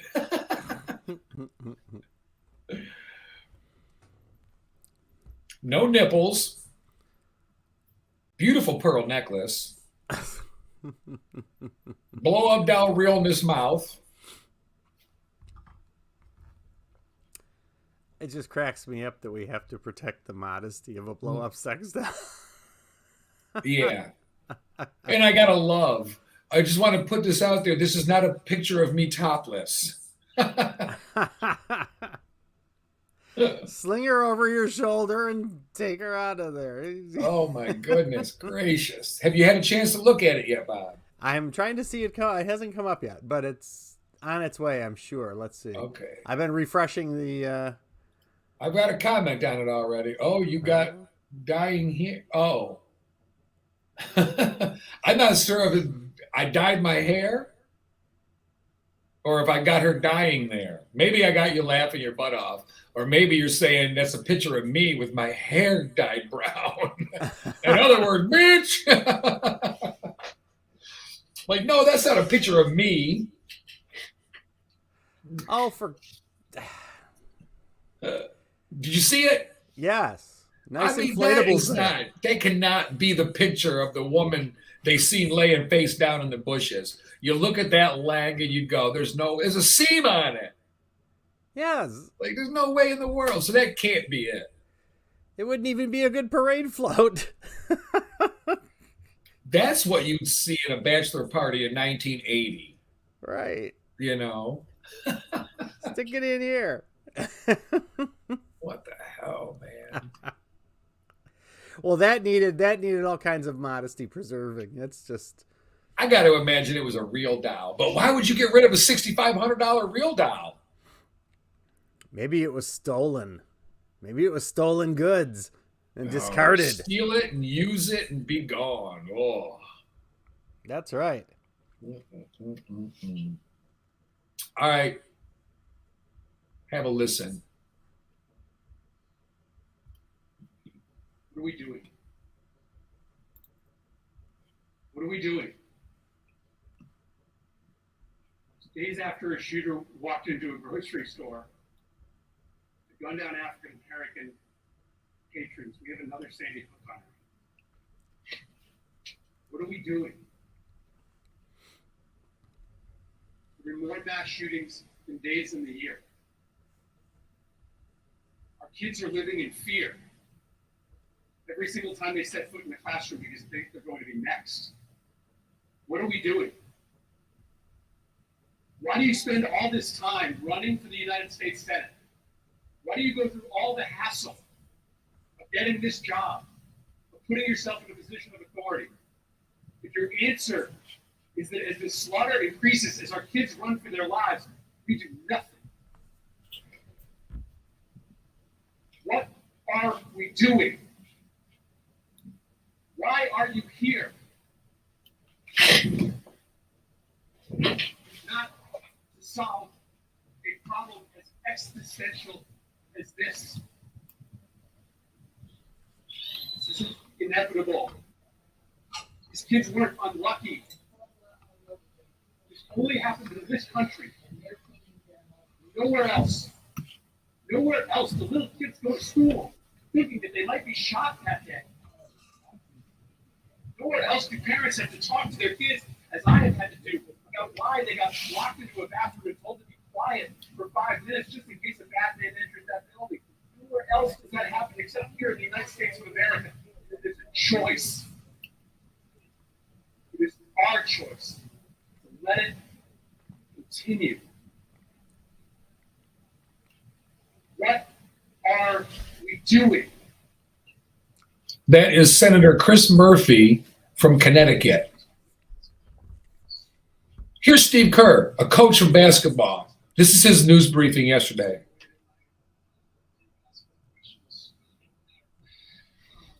Since we left shoot around, 14 children were killed, 400 miles from here, and a teacher. In the last 10 days, we've had elderly Black people killed at a supermarket in Buffalo. We've had Asian churchgoers killed in Southern California, and now we have children murdered at school. When are we going to do something? I'm tired. I'm so tired of getting up here and offering condolences to the devastated families that are out there. I'm so tired of the, I'm sorry, I'm tired of the moments of silence. Enough. There's 50 senators right now who refuse to vote on HRA, which is a background check rule that the House passed a couple of years ago. It's been sitting there for 2 years. And there's a reason they don't vote on it, to hold on to power. So I ask you, Mitch McConnell, I ask all of you senators who refuse to do anything about the violence and school shootings and supermarket shootings, I ask you, are you going to put your own desire for power ahead of the lives of our children and our elderly and our churchgoers? Because that's what it looks like. It's what we do every week. So I'm fed up. I've had enough. We're going to play the game tonight, but I want every person here, every person listening to this to think about your own child or grandchild, or mother or father or sister, brother. How would you feel if this happened to you today? We can't get numb to this. We can't sit here and just read about it and go, well, it's not always silence. Yeah, go Dubs. You know, come on now, let's go. That's what we're going to do. We're going to go play a basketball game. And 50 senators in Washington are going to hold us hostage. You realize that 90% of Americans, regardless of political party, want background checks, universal background checks. 90% of us, we are being held hostage by 50 senators in Washington who refuse to even put it to a vote, despite what we, the American people, want. They won't vote on it because they want to hold on to their own power. It's pathetic. I've had enough. Heavy. That's a basketball coach. There to talk about basketball. That's it. and can't. Yeah. We're getting to the point where we've had enough, but we're not there yet. Well, that This is still blasé. It's still not that big of a deal. that's where I was going. When is the majority middle going to start really kicking some butt? I mean, it's appalling. And like he said, basically being held hostage by these people that will not come up with some sort of compromise. Break the inertia. You know what? Nobody's going to like every part of everything. But let's get some action. Let's get some things going. And it takes the negotiating and all that. But we can do it already. Well, I'm going to stand corrected on one thing. I'm going to say I completely agree with what he's saying, the legislation. I said earlier, it's already against the law to do all this, and that's true. Right. And I still believe that a bad guy with bad intentions or a bad person with bad intentions will still find a mechanism to do so. However, the background checks, we cannot make it legal for a mentally deranged individual to buy a weapon. And why would any sane person of either side of whatever have a problem with being screened before you're allowed to buy something that can kill people, including you?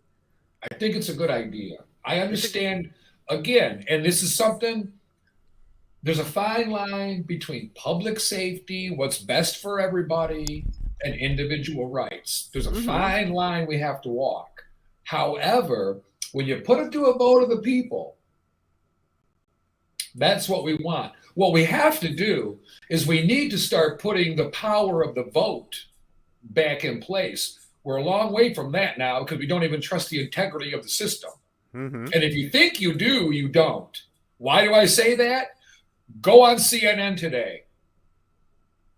They're pointing out all of the Republican alleged wrongdoings. In Michigan, we've got top Republican governor candidates who may not even be on the ballot because of invalid signatures, allegedly. Now, let this sink in. At $20 a signature, there were 10,000 of 21,000 signatures invalid, which means somebody was paid $200,000 just to get signatures to get on a ballot to be voting, just to be on their ticket as a Republican. Our policies are being run by people that are money-making machines. This is a Michigan Republican governor race. Who's going to represent the Republicans in the governor's race coming up in November? $200,000 was paid out just to get signatures to get on the ballot. Where does that money come from? I'm not insinuating any wrongdoing. I'm pointing out the amount of money it takes to get in office. $250,000, oh, hell, under $500,000 total, just for signatures to get on a ballot to be on there for someone to vote for you. There's a problem right there. You want to talk about having a driver's license to vote is a problem? No. The problem is we're being directed who to vote for. There's not a good name on that ballot that will ever be endorsed by anybody. Until that changes, we're effed. And the gun laws, there's already a ton in place. However, yeah, background check. A gun isn't something you should be able to go buy on a whim like a new rake. Right? You can't just go, hey, you want to build an addition to our house? Let's do it. Go buy the lumber, go to Lowe's. We'll start now. No.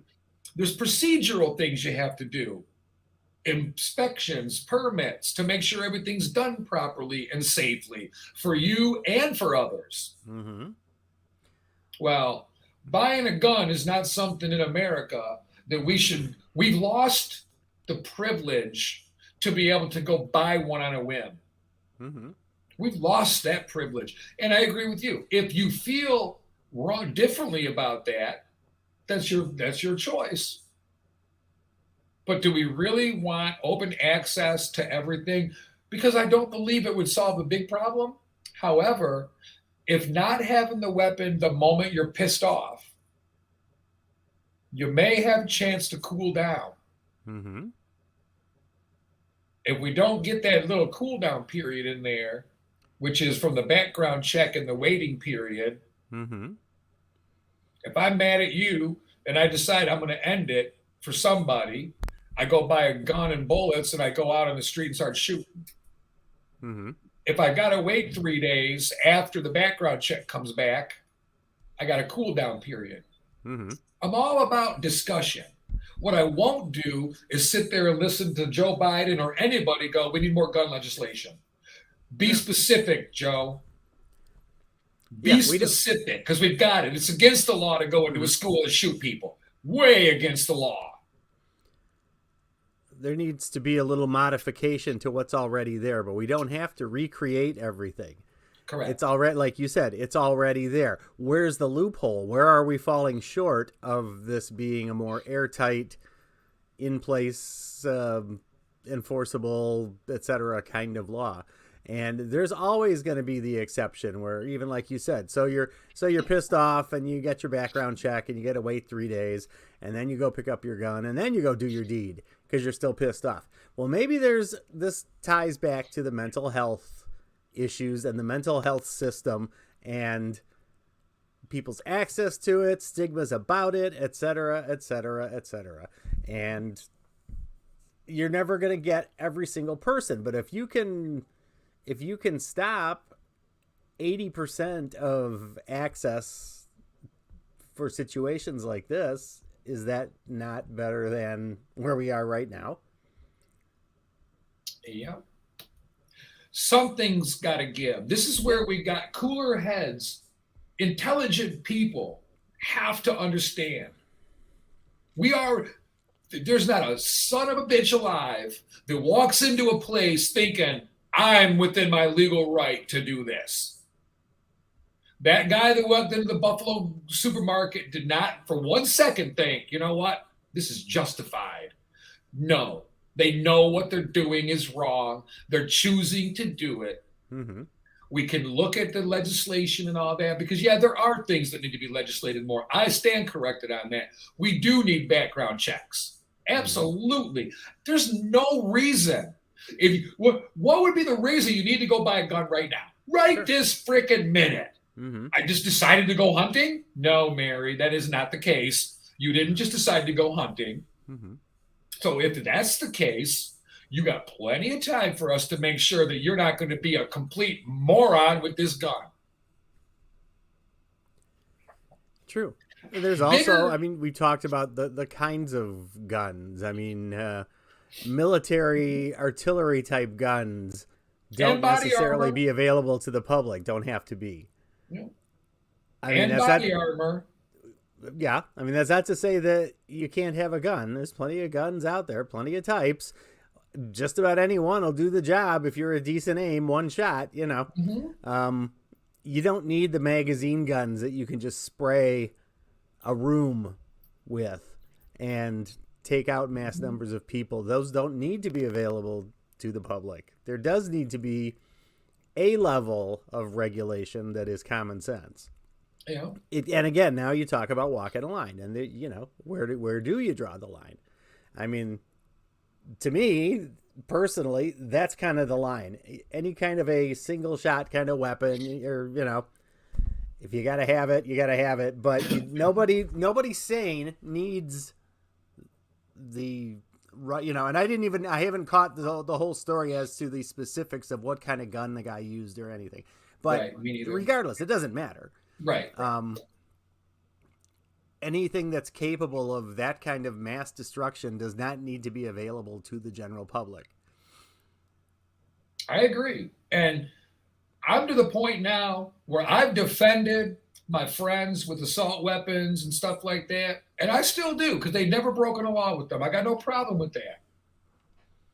I got a problem with the illegal use of the gun. That's my problem. I'm not going to hold accountable good law-abiding citizens. But with that being said,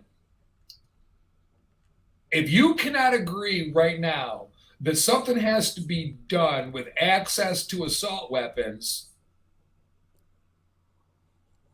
I got nothing else to talk to you about as far as that goes, because you're not interested in the safety of our children, right? So don't go grab a sign talking pro-life and pro-choice. Don't go grab a sign talking about the children.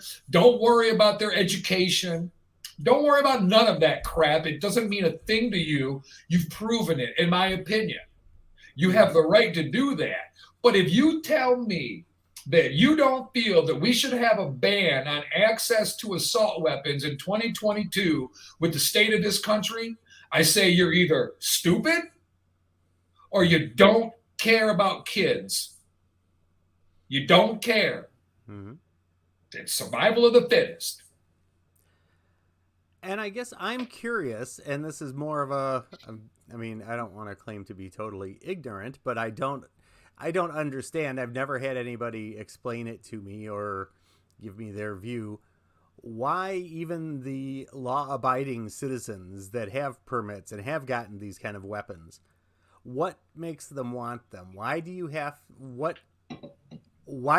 them? Why do you feel compelled to hang on to them and to, fight for your right to have them, even if you're going to abide by the law and never use them, and they're just going to sit there? They're still out there then, and they are.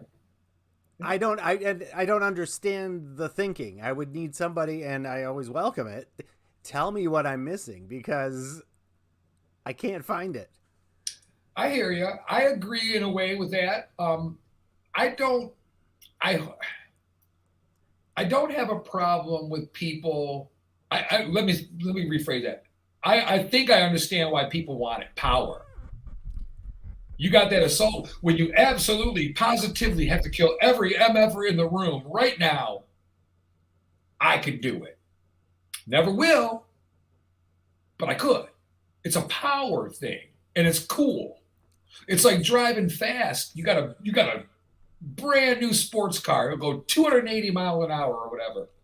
Of course, you're not going to do it on the interstate.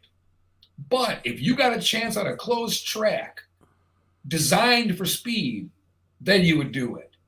That's the same concept for a gun owner with the assault weapon. They're only going to use it in a safe, secure area that they know is safe. But yeah, it's power. Why they want to. That's your question. Why want to? Well, yeah, and if you're only going to use it in a safe, secure area, takes the fun out of it. It's like kind of tight roping with a net. Then, yeah, pussy cat. What purpose does it serve? And if you're going to be in a place where you feel the need to carry that around to shoot every MFer in the room, like you said, maybe that's not the right place for you to be. Correct. I seriously, there's a disconnect in my head about this, and I don't get it. And I would love to be educated as to why that's something that's so necessary. It's a good question. I feel like it's power. Not necessarily do I want to use my power and abuse it. I just want to feel it. And then the people that carry out the act, it's the power part of it. It's like rape. It's a feeling, not sexual. It's, I control you. You have no control. I control everything you do, including your heartbeat. There's a mentality there that normal people cannot grasp. That comes back to the state of mental health in the country. They kind of go hand in hand here, but you can start doing something on each side of that situation to make an improvement. If there's a ban on certain types of weapons, nobody's taking your right to have a weapon.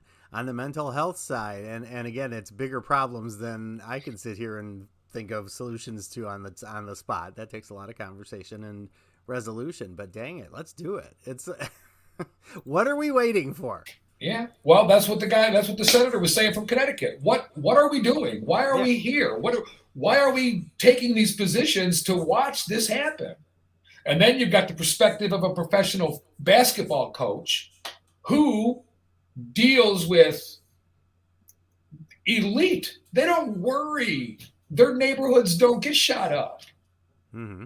Right? They don't worry about the inner city crime because they don't live in it. They don't worry about their kids go to elite schools. They're not as concerned. They're still worried. Mm-hmm. It can happen anywhere. Yeah. But for them to be an outcry like this, to have it, we need to see that. We need to see people are pissed. I don't care about it. He makes millions of dollars a year coaching basketball. He do not even care about that game yesterday. He could care less if his team played good or not. Mm-hmm. There's certain times you just can't sit there and go, okay, guys, we got to focus. Right? Come on, we got to focus. We know what happened is bad, but we got to focus. There's a time and place for that. Your star player broke his leg. Now, everybody's going to live. No big deal. But it still sucks. Let's focus. Okay, yeah, focus. But we're talking lives. Do we really care about the children? I don't know. I think we care about getting our point across more than, I think we care more about being right than the kids. Yep. Well, and I think of it as a comparison to, you speak of kids, when you got several, you got kids in the room and they're having an argument over something, and the parent comes in and takes the toy away. Now nobody has it, so nobody gets the gratification. Nobody gets the satisfaction of having that. It's similar to me in my mind. If you take those specific types of weapons out of circulation and you take them away from the kids, not just kids, I mean all the public as kids, you take the toy away and nobody has it. Nobody gets the satisfaction. Now that, tough, too bad. You guys have shown that you can't handle it. We take the toy away. You can't take away my rights. We're not taking away your rights. We're taking away this toy. We're taking away your ability. Well, yeah, it's, I don't know. Something has to give. Yeah. We can talk about the gun all we want. We need to stop our kids and people from resorting to violence and retribution and revenge to make a name, to make a point. We don't even know anymore. But I love the fact that the peers are calling each other out now. Now the Senate floor is going to be discussing real issues. I'll be honest with you, I could care less about January 6th. I could care less if anybody from January 6th steps foot in a jail. I could care less if they drop the charges on all of them. I know I'm a bad American. Oh, I'll take my American flag down. But I could care less about the January 6th insurrection. That matters not. That doesn't matter one bit. That's a political, not witch hunt, because it happened, it was bad, but who cares? Grown people decided to go somewhere and intimidate part of the problem. I don't condone it, but who cares? I don't care. We're wasting our energy. We got Pelosi and Schumer and all of these people worrying about Donald Trump. Anything they can do to prevent that prick from being president again, in the name of what's right. Have we talked about Hunter Biden at all? No, we haven't. Have we talked about Hillary Clinton and her lawyer who's been on trial for lying to the FBI about Russia? No, we don't talk about that. But we want to talk about January 6th. Well, I don't give a crap about January 6th.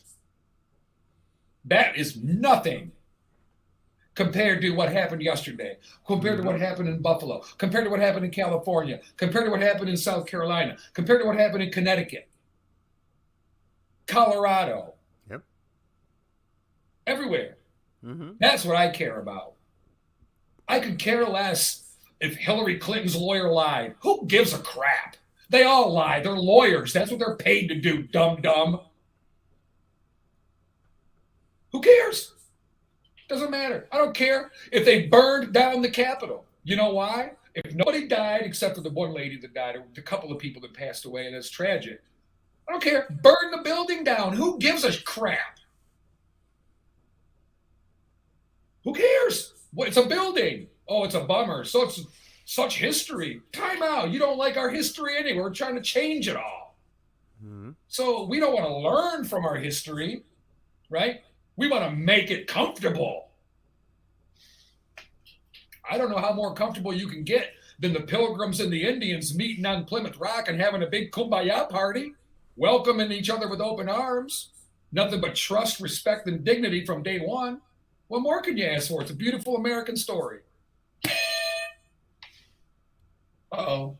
We're already knee-deep into music. All right, we're going to break. It isn't in the Sapphire'S Soup du Jour. We'll be right back. Well, that was a good one. Music playing. I'm running my gums 100 miles an hour. 1, 2, 3, 4. We come back at 9:30. Wow. 9:37. Okay. Yeah, we just tightened up the last one. That's all. Okay. 9:37. Yeah. Okay. I know, late. It happens. But I'm not going nowhere. We come back from this though. But Okay. I'll tell you, man, it's some. We're worried about all this stuff, and people are going to get mad at me. You can't say you don't care about January 6th. I don't give a shit about January 6th. I don't give a crap about it. We didn't care when the Democratic people stormed the Wisconsin Supreme Capitol back in whatever year that was. Nobody cared. That was justified. But this one, oh, no, we can't have it. January 6th, no, the insurrection.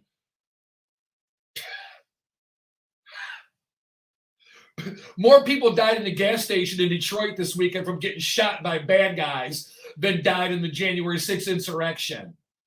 And it happens every day, every city, and we don't care about that. But boy, oh boy, January 6th now, bitch, that's serious business right there. Girl, bye.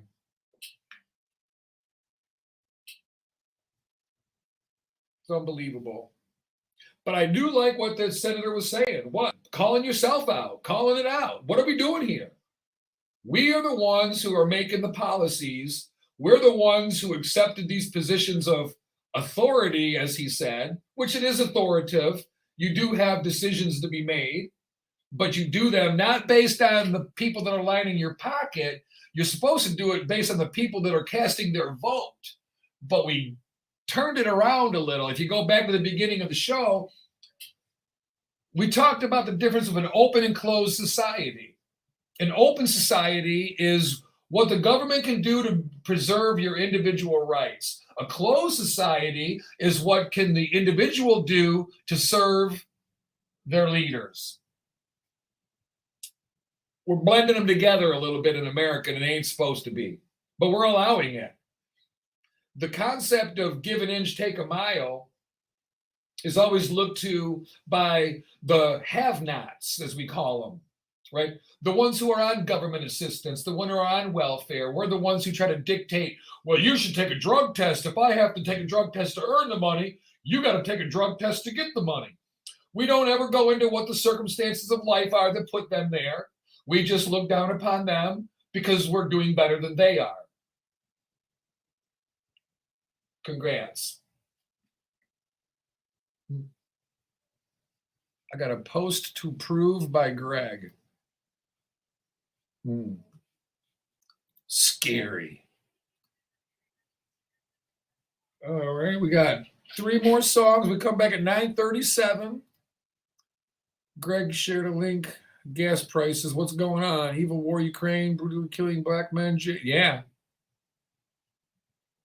I'll look at that in a little bit. That's what's going on. It's a good one.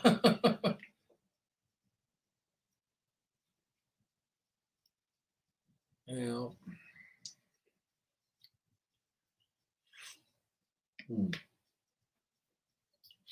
All right. Be right back. I'm not even going to turn it off. Just going to go away for a minute. I'll be right back. Keep it locked.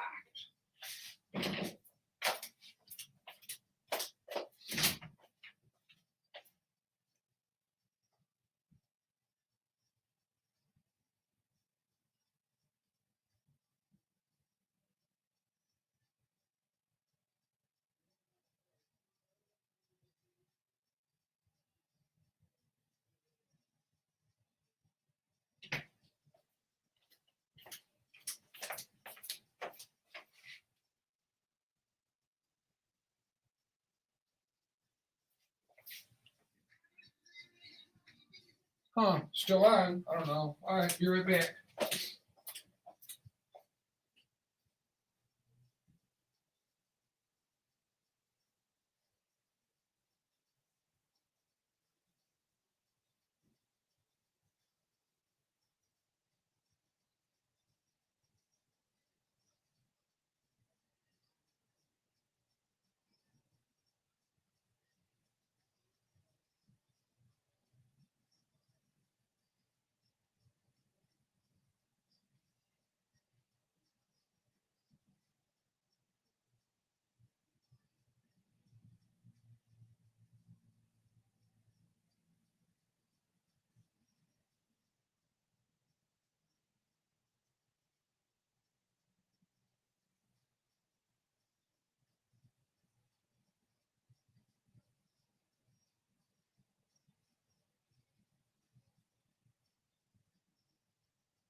All right, we're back here. I got to check this out. It's not playing out in the lobby.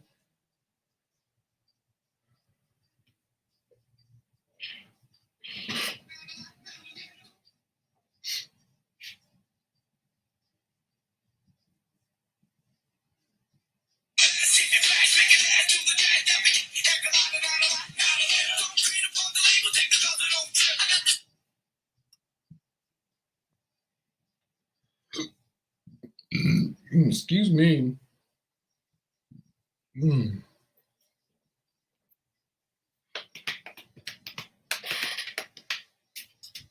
All right, let's see. Got a lot to talk about. No time to talk about it.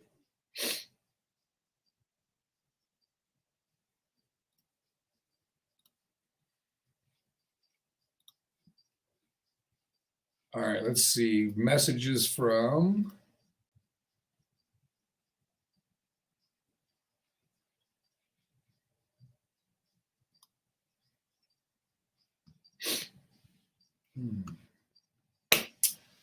Oh, we got another 6 minutes or so.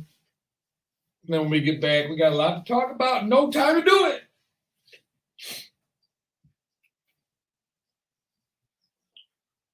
It's hard not to get fired up about the state of this country, but if you're not fired up about it, you're either, I don't want to say you don't care because not everybody has the same emotion about everything, but we got to start figuring something out, and it's not laws. The background check is one thing, but you're still not going to stop people from wanting to do this. What is making people want to follow through with shooting up these places of innocent people based on whatever? The Buffalo, it was race. Sometimes it's a disgruntled employee who wants to go in there that feel like they're at the end of their rope and their life is over. And if my life's over, it's your fault, then I'm taking you with me. And it's like all these things. Now we got young kids, 18 years old, screwing their whole lives up and screwing other people's lives up by ending their lives.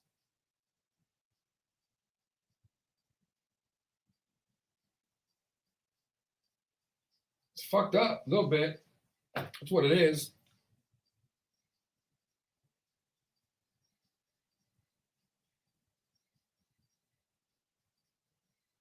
We got one song after this. Delete that. Salt and pepper, delete that. Then we got the sweeper. Then we got that. Hey, we're good to go.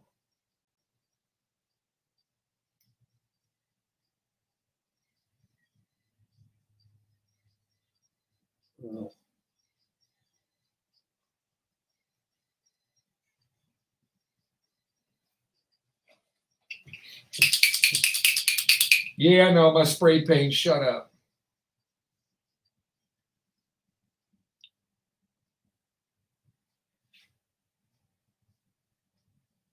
Oh, that's going to be a big old silver mark.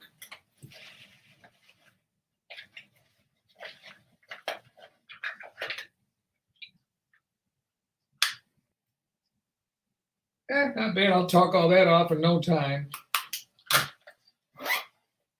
Girl does like to talk, doesn't she?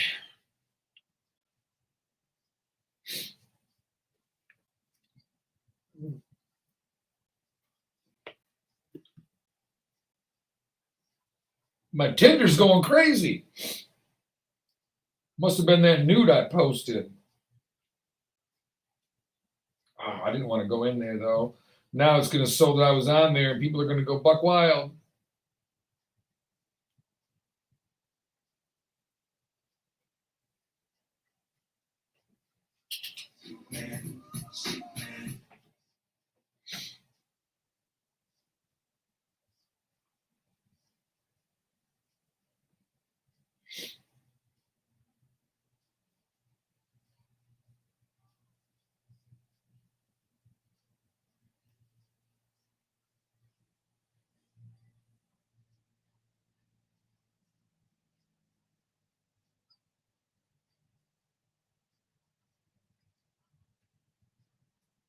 Two and a half minutes.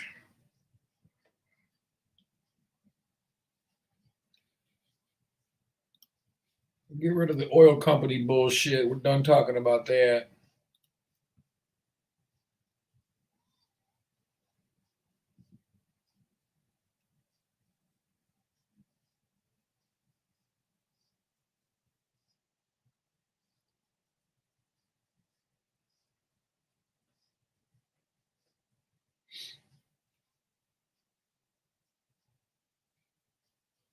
Unbelievable.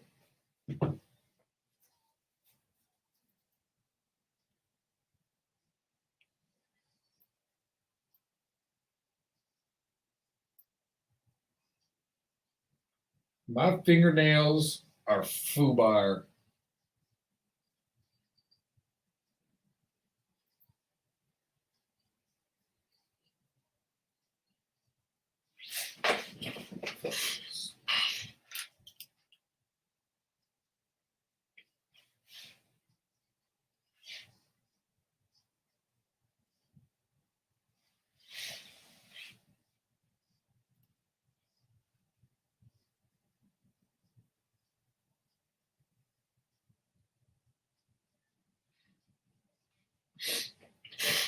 For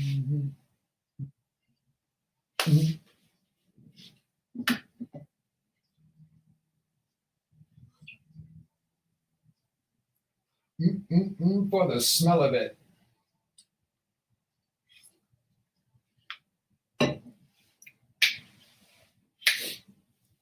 What you gonna do?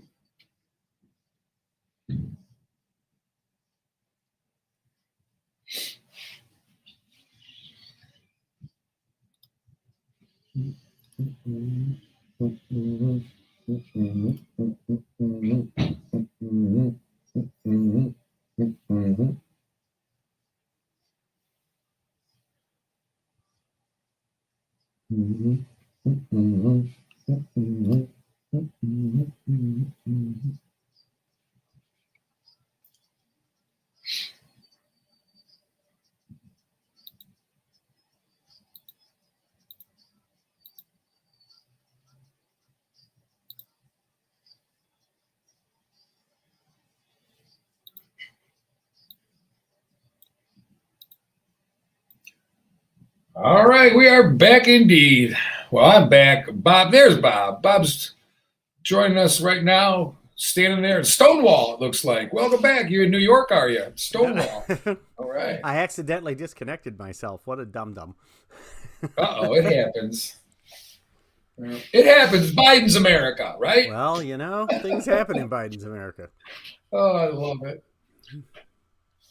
Walmart. Yes. Making billions cutting staff, right? They've saved lots of money cutting staff. Now you got self-checkout. The 2 people can monitor 24 lanes or whatever. But can you get 2 people that know what they're doing? Now you're asking too much. We did warm bodies, Bob, not smart people. That I know. Warm bodies is all we're looking for. Imagine checking out of the store only to discover you accidentally missed an item. Well, easy mistake to make, but guess what? Now people are getting cited for it. You might get a ticket, or you might get a criminal record for it.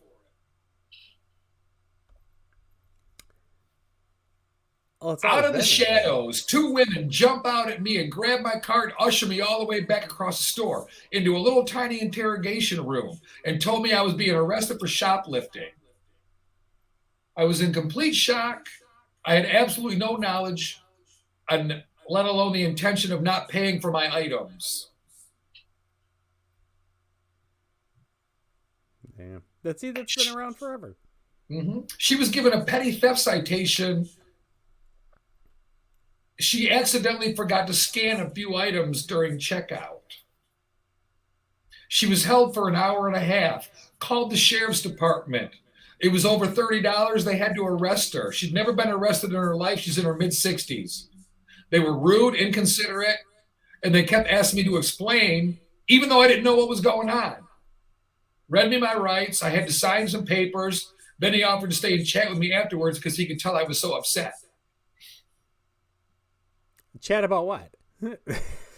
She was upset because she got arrested for shoplifting when I forgot to scan some items. No, I understand that part, but they offered to stay around and chat afterwards because she was upset. What are you going to chat about? She's upset. You've already done the deed. What's there to talk about? The weather? I mean... Right. You know? That is a very big problem now. It's very easy to forget an item, but it's also easy to say you forgot one and take your chances. It gives you get out of jail free card, kind of, right? Because then you can just purposely not scan something, right, and then put it in the cart. And if you get out of there, you get out of there. And if not, you can always go, oh, silly me, I must have missed one. Oh, you know what? No, I got to go. I don't have time to go rescan it now. I'll leave. You'll know they wanted the item if they go, oh my God, I can't believe I missed that. And then they go back in line and scan it. Then you know they made an honest mistake. But or they want it to appear that way. Big business brings it on themselves in the very way that they operate. If if you didn't have that situation, if you had the cashier ringing up the item, then the only way they could accidentally do something like that, I mean, I don't know how you even could accidentally. If you stuff it in your pocket and say, I'm going to pay for it at the register, you shouldn't even be doing that. No. You know, and then somebody would say, oh, I totally forgot I had that. I totally meant to pay for it here, you know. Right. No, but you take away the visibility, you know, of the employees, and by taking away the employees, and you reap what you sow, you know. Mm-hmm. I don't like the self-checkout concept, but I use it because it's quicker. Mm-hmm. I like not talking to people. Mm-hmm. So I'm good. But I understand the concept. Yeah. And I don't mind it either, but every one of them has certain glitches and temperaments and personality about what the machine itself does and when it has to call for help, and the most simple of things can mess it up. And well, now some stores have this technology. They got cameras overhead, mm-hmm.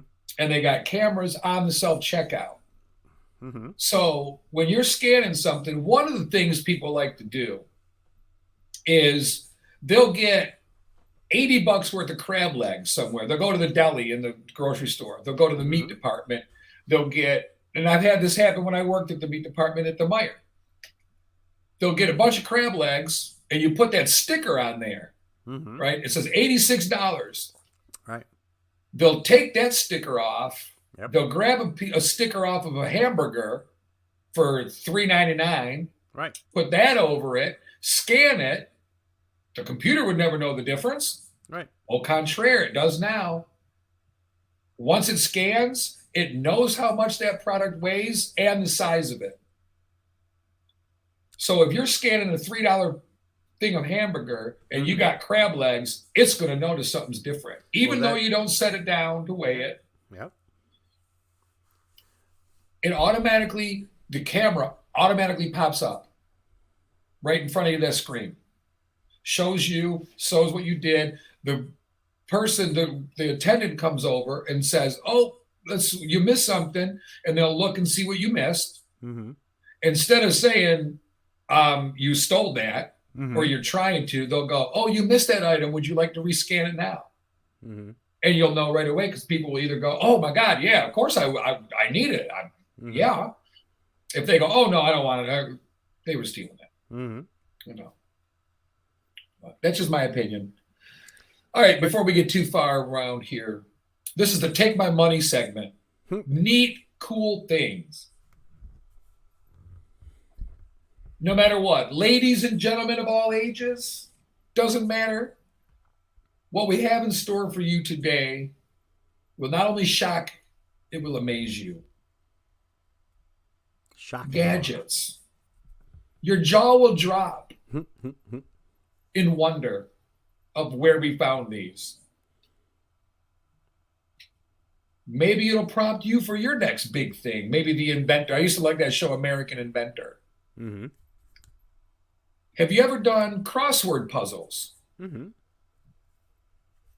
You got to put it on the cardboard when you're halfway done, but you got to put it under the couch or something. Oh, that's the jigsaw puzzle. Yeah, jigsaw puzzle. Yeah. What did I say? Crossword no, puzzle. jigsaw. Yeah, jigsaw puzzle, yeah. Yeah. Done those too. How about a dining room table that has 1x8 slats that go over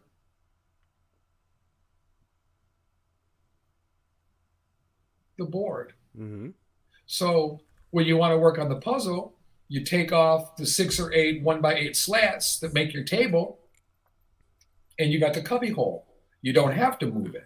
That's great. It's a puzzle dining room table. Right. No, exactly. Excuse me. And I've seen that instead of slats, I've seen it in the form of basically a giant drawer. That it's the same concept. You just pull the drawer out. Yeah, there and you go. It serves as the tabletop. Yeah. And when you're done working on the puzzle, you just push the drawer back in. And that'd be good for long board games too. Mm-hmm. If you're playing like a war game that takes a long time. Mm-hmm. And you know you're getting old when you respond to the picture of the table with, this thread is getting me overly excited. It used to be fast cars and faster women. Now it's clever furniture. Yeah, you're over 50. Yep. Embrace it. Amen. We know somebody that didn't make it. That's right. Give it a hug.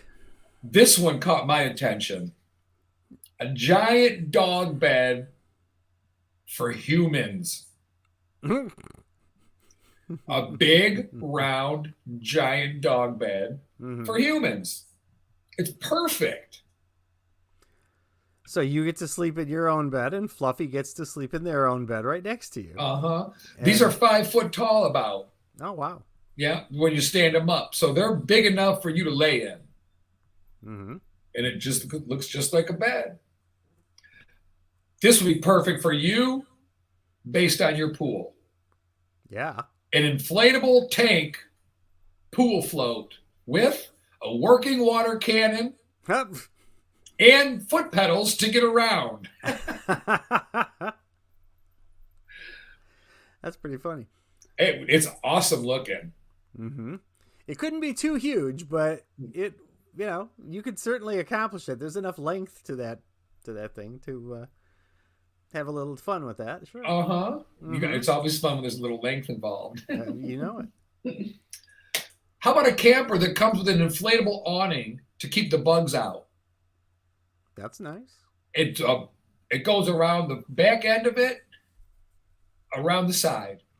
So you got an L-shaped enclosed area with no bugs. I was just going to say, it almost becomes like a Florida room. Exactly. Yeah. And it's got the flaps so you can close it off at night for privacy. Mm-hmm. So you can actually do it in the dark outdoors while you're having your privacy indoors, outdoors, sort of, kind of. Right. I like my privacy outdoors. Yeah. Exactly. I want to bang you in public, but I don't want to be in public. I don't want to be in Publix. They frown on that. Yeah, you can get in trouble for that. Yeah. Not using the produce aisle for bad purposes. How about, you remember those old high school musical instruments, the recorder? Yes, used to have one as a kid. You know somebody with kids? Yeah. Do you hate this person? Perfect gift. The Frozen songbook with easy instructions for hours of recorder fun. No lie. Oh my God. I can't believe my parents actually fell for that one and bought it and had me play it for a while. Oh, yikes. There's a flashback or two. How about this? An office chair for needy pets. It's a chair that's the size of a table. So basically, you've got the chair with a little thing here, a spot for the dog to lay, and steps to get up and down the back side so they don't bother you. Okay. And it's all one piece.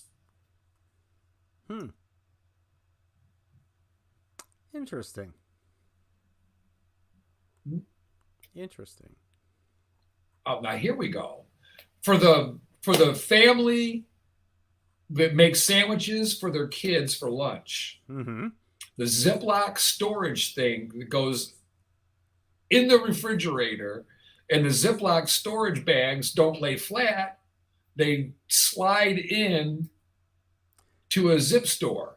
Oh wow! Almost like a wine rack where the glasses hang upside down. Yeah, or like a cattle thing where they're all hanging there. So everything's hung.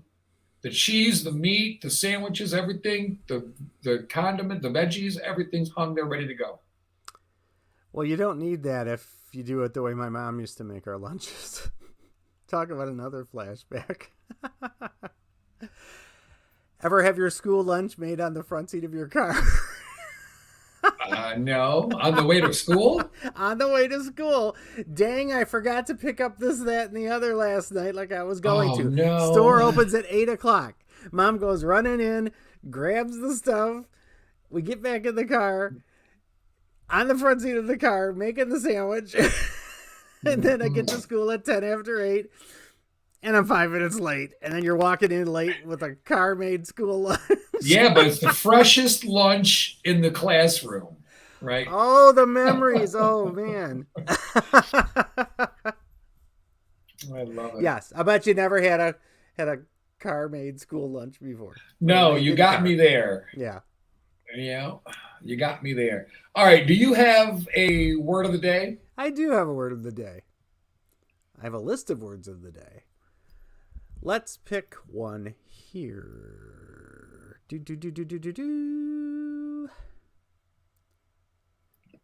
Supercilious. Is that really a word? It really is. It's not supercalifragilistic either. It's supercilious. Sounds like really delicious. If I was going to guess, it's like super delicious. But no, it's disdainfully superior or overbearing. Oh. So if you walk around with a big mouth and a bad attitude and you're acting holier than thou, you are supercilious. All right. Don't be I like that the guy. word. Yeah, don't be that guy or that girl. Yeah, don't be that one. Mm-hmm. Birthdays. Do you have birthdays? Birthdays. I got a few. We got a few Hold on. here. Hang on one moment. I just have to slide this. Slide my cursor. Here we go. Okay. Actor-singer Leslie Uggams is 79 today. This is old school, of course, but congrats to Leslie. Nice birthday there. Actress Karen Valentine, 75. Remember the old classic TV show Room 222? Oh, I barely. Barely. I know. But she and there were a couple of others. It was a interesting TV show. She's 75 today. Let's get to something a little. Connie Selica is 67 today. Actress Connie Selica. We've got rapper Daz Dillinger of The Dog Pound is 49. All right. And You remember the band Scorpions? yes. Klaus Meine, their singer, 74 today, I believe. Really? Assuming that he's a year behind mine for birthdays. Right. Oh, there it is. Yeah, he's 75. It's on my list. I missed it. 75. Anne Hesh, is that how you pronounce it? Anne Hesh? Yes. Anne I meant Hesh? to. She's 40 what? 46, right? No. 53, it looks like. Really? It says 52, so I'm assuming Okay. 53. She wears it well. Oh, yeah. Actor Mike Myers is 59 today. I know that's right. I love Mike Myers. I Mike love Myers that guy. Pretty funny guy. Mhm. Pretty funny guy. He was on Sunday. Oh, I loved it. He was on Sunday's Spotlight or whatever with Willie Geist on Channel 4. Oh, yeah? He lives in a penthouse suite up New York City. I'm just like, all because he's funny as hell. Right. He drew a nice paycheck for a while, and Oh, yeah. and there you are. Well deserved. And I'm sure well invested, so he could afford that. Let's see. Director Frank Oz turned 78 years old today. Frank Oz was the voice of Yoda and many of the Muppet characters over the years. Oh. Very You could see him walking in the grocery store having a Muppet conversation with himself. That would be... yeah. No, Miss Piggy doesn't want this. You remember Gandalf in Lord of the Rings? Yes. Ian McKellen birthday today. Yes. 83. Ooh. A lot of our entertainment folks are aging well and continuing to perform, do their thing, contribute in one way or another. That is great. Yeah. Well, if you're celebrating your birthday today, happy birthday to you. Hope it's a great one. Absolutely. So we don't know how many people are going to be awake Friday morning if you're working or if you're having your kick off your Memorial Day weekend early, but make sure you're here. We'll be here. Absolutely. To get the weekend started. By the time Friday rolls around, I think the pool shall be open. Oh, you're singing my language, or singing my song, speaking my language. There's water. There's a hose filling it up as we speak. Oh man, love it. Well, let's see where we at. Yep, that's about time. Whoa, It's that time. Yeah, we got work to do. Yeah, interesting day. We got it all figured out. Rough start. I didn't get really in here rolling until 6:40. The guy was here, but I couldn't get the keyboard working. technical issues. Technical issues abound, but we conquer them all one We way or do. another. Yeah, that's for The sure. machine shall not win. They'll try, though. They try. Try as they may. They try. All right, that does it for us today. Thank you for letting us in your house, car, wherever you were listening. And remember, opinions are a dime a dozen. And they all stink. With inflation, they're 14 cents now. Validations for parking and loyalty is not a word, it's a lifestyle. Life is too short to put your key to happiness in someone else's pocket. And in a world where we can be anything, be kind to one another. I don't know what the malfunction is. I don't know why we're going from be kind to one another to let's kill everybody that doesn't fit my narrative, but we got to do better. Yeah, so be kind. A kind word or a friendly smile can go a long way, and we need it. All right, until Friday, I'm Sapphire Pates. I'm just Bob. Have a good day. We're out of here. Bye-bye.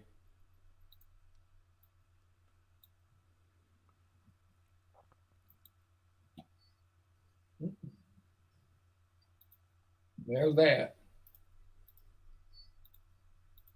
And I don't know if anybody's coming in or not, because last week they were going to come in and they never did, and I left the stuff up all weekend. Oh, wow. Yeah, it was on all weekend. Oh, boy. I mean, nobody's going to really get in here and do nothing to it, but I told Princess, Friday when I seen her, or Monday when I seen her. All right. All right, I'm out of here. I got to go to work. Yep, I got to get some work done outside because I guess tomorrow's not going to be a good working outside day, so I got a lot to do. Later today is going to rain too. Yeah, so I best get myself upon it. Yes. Good idea. All right. All right, Well, enjoy we will your chat day. later. And I will talk with you soon. Sounds good. Have a good day. All right, you too. Bye-bye. All right, bye-bye. Oh, I got to end the broadcast. Girl.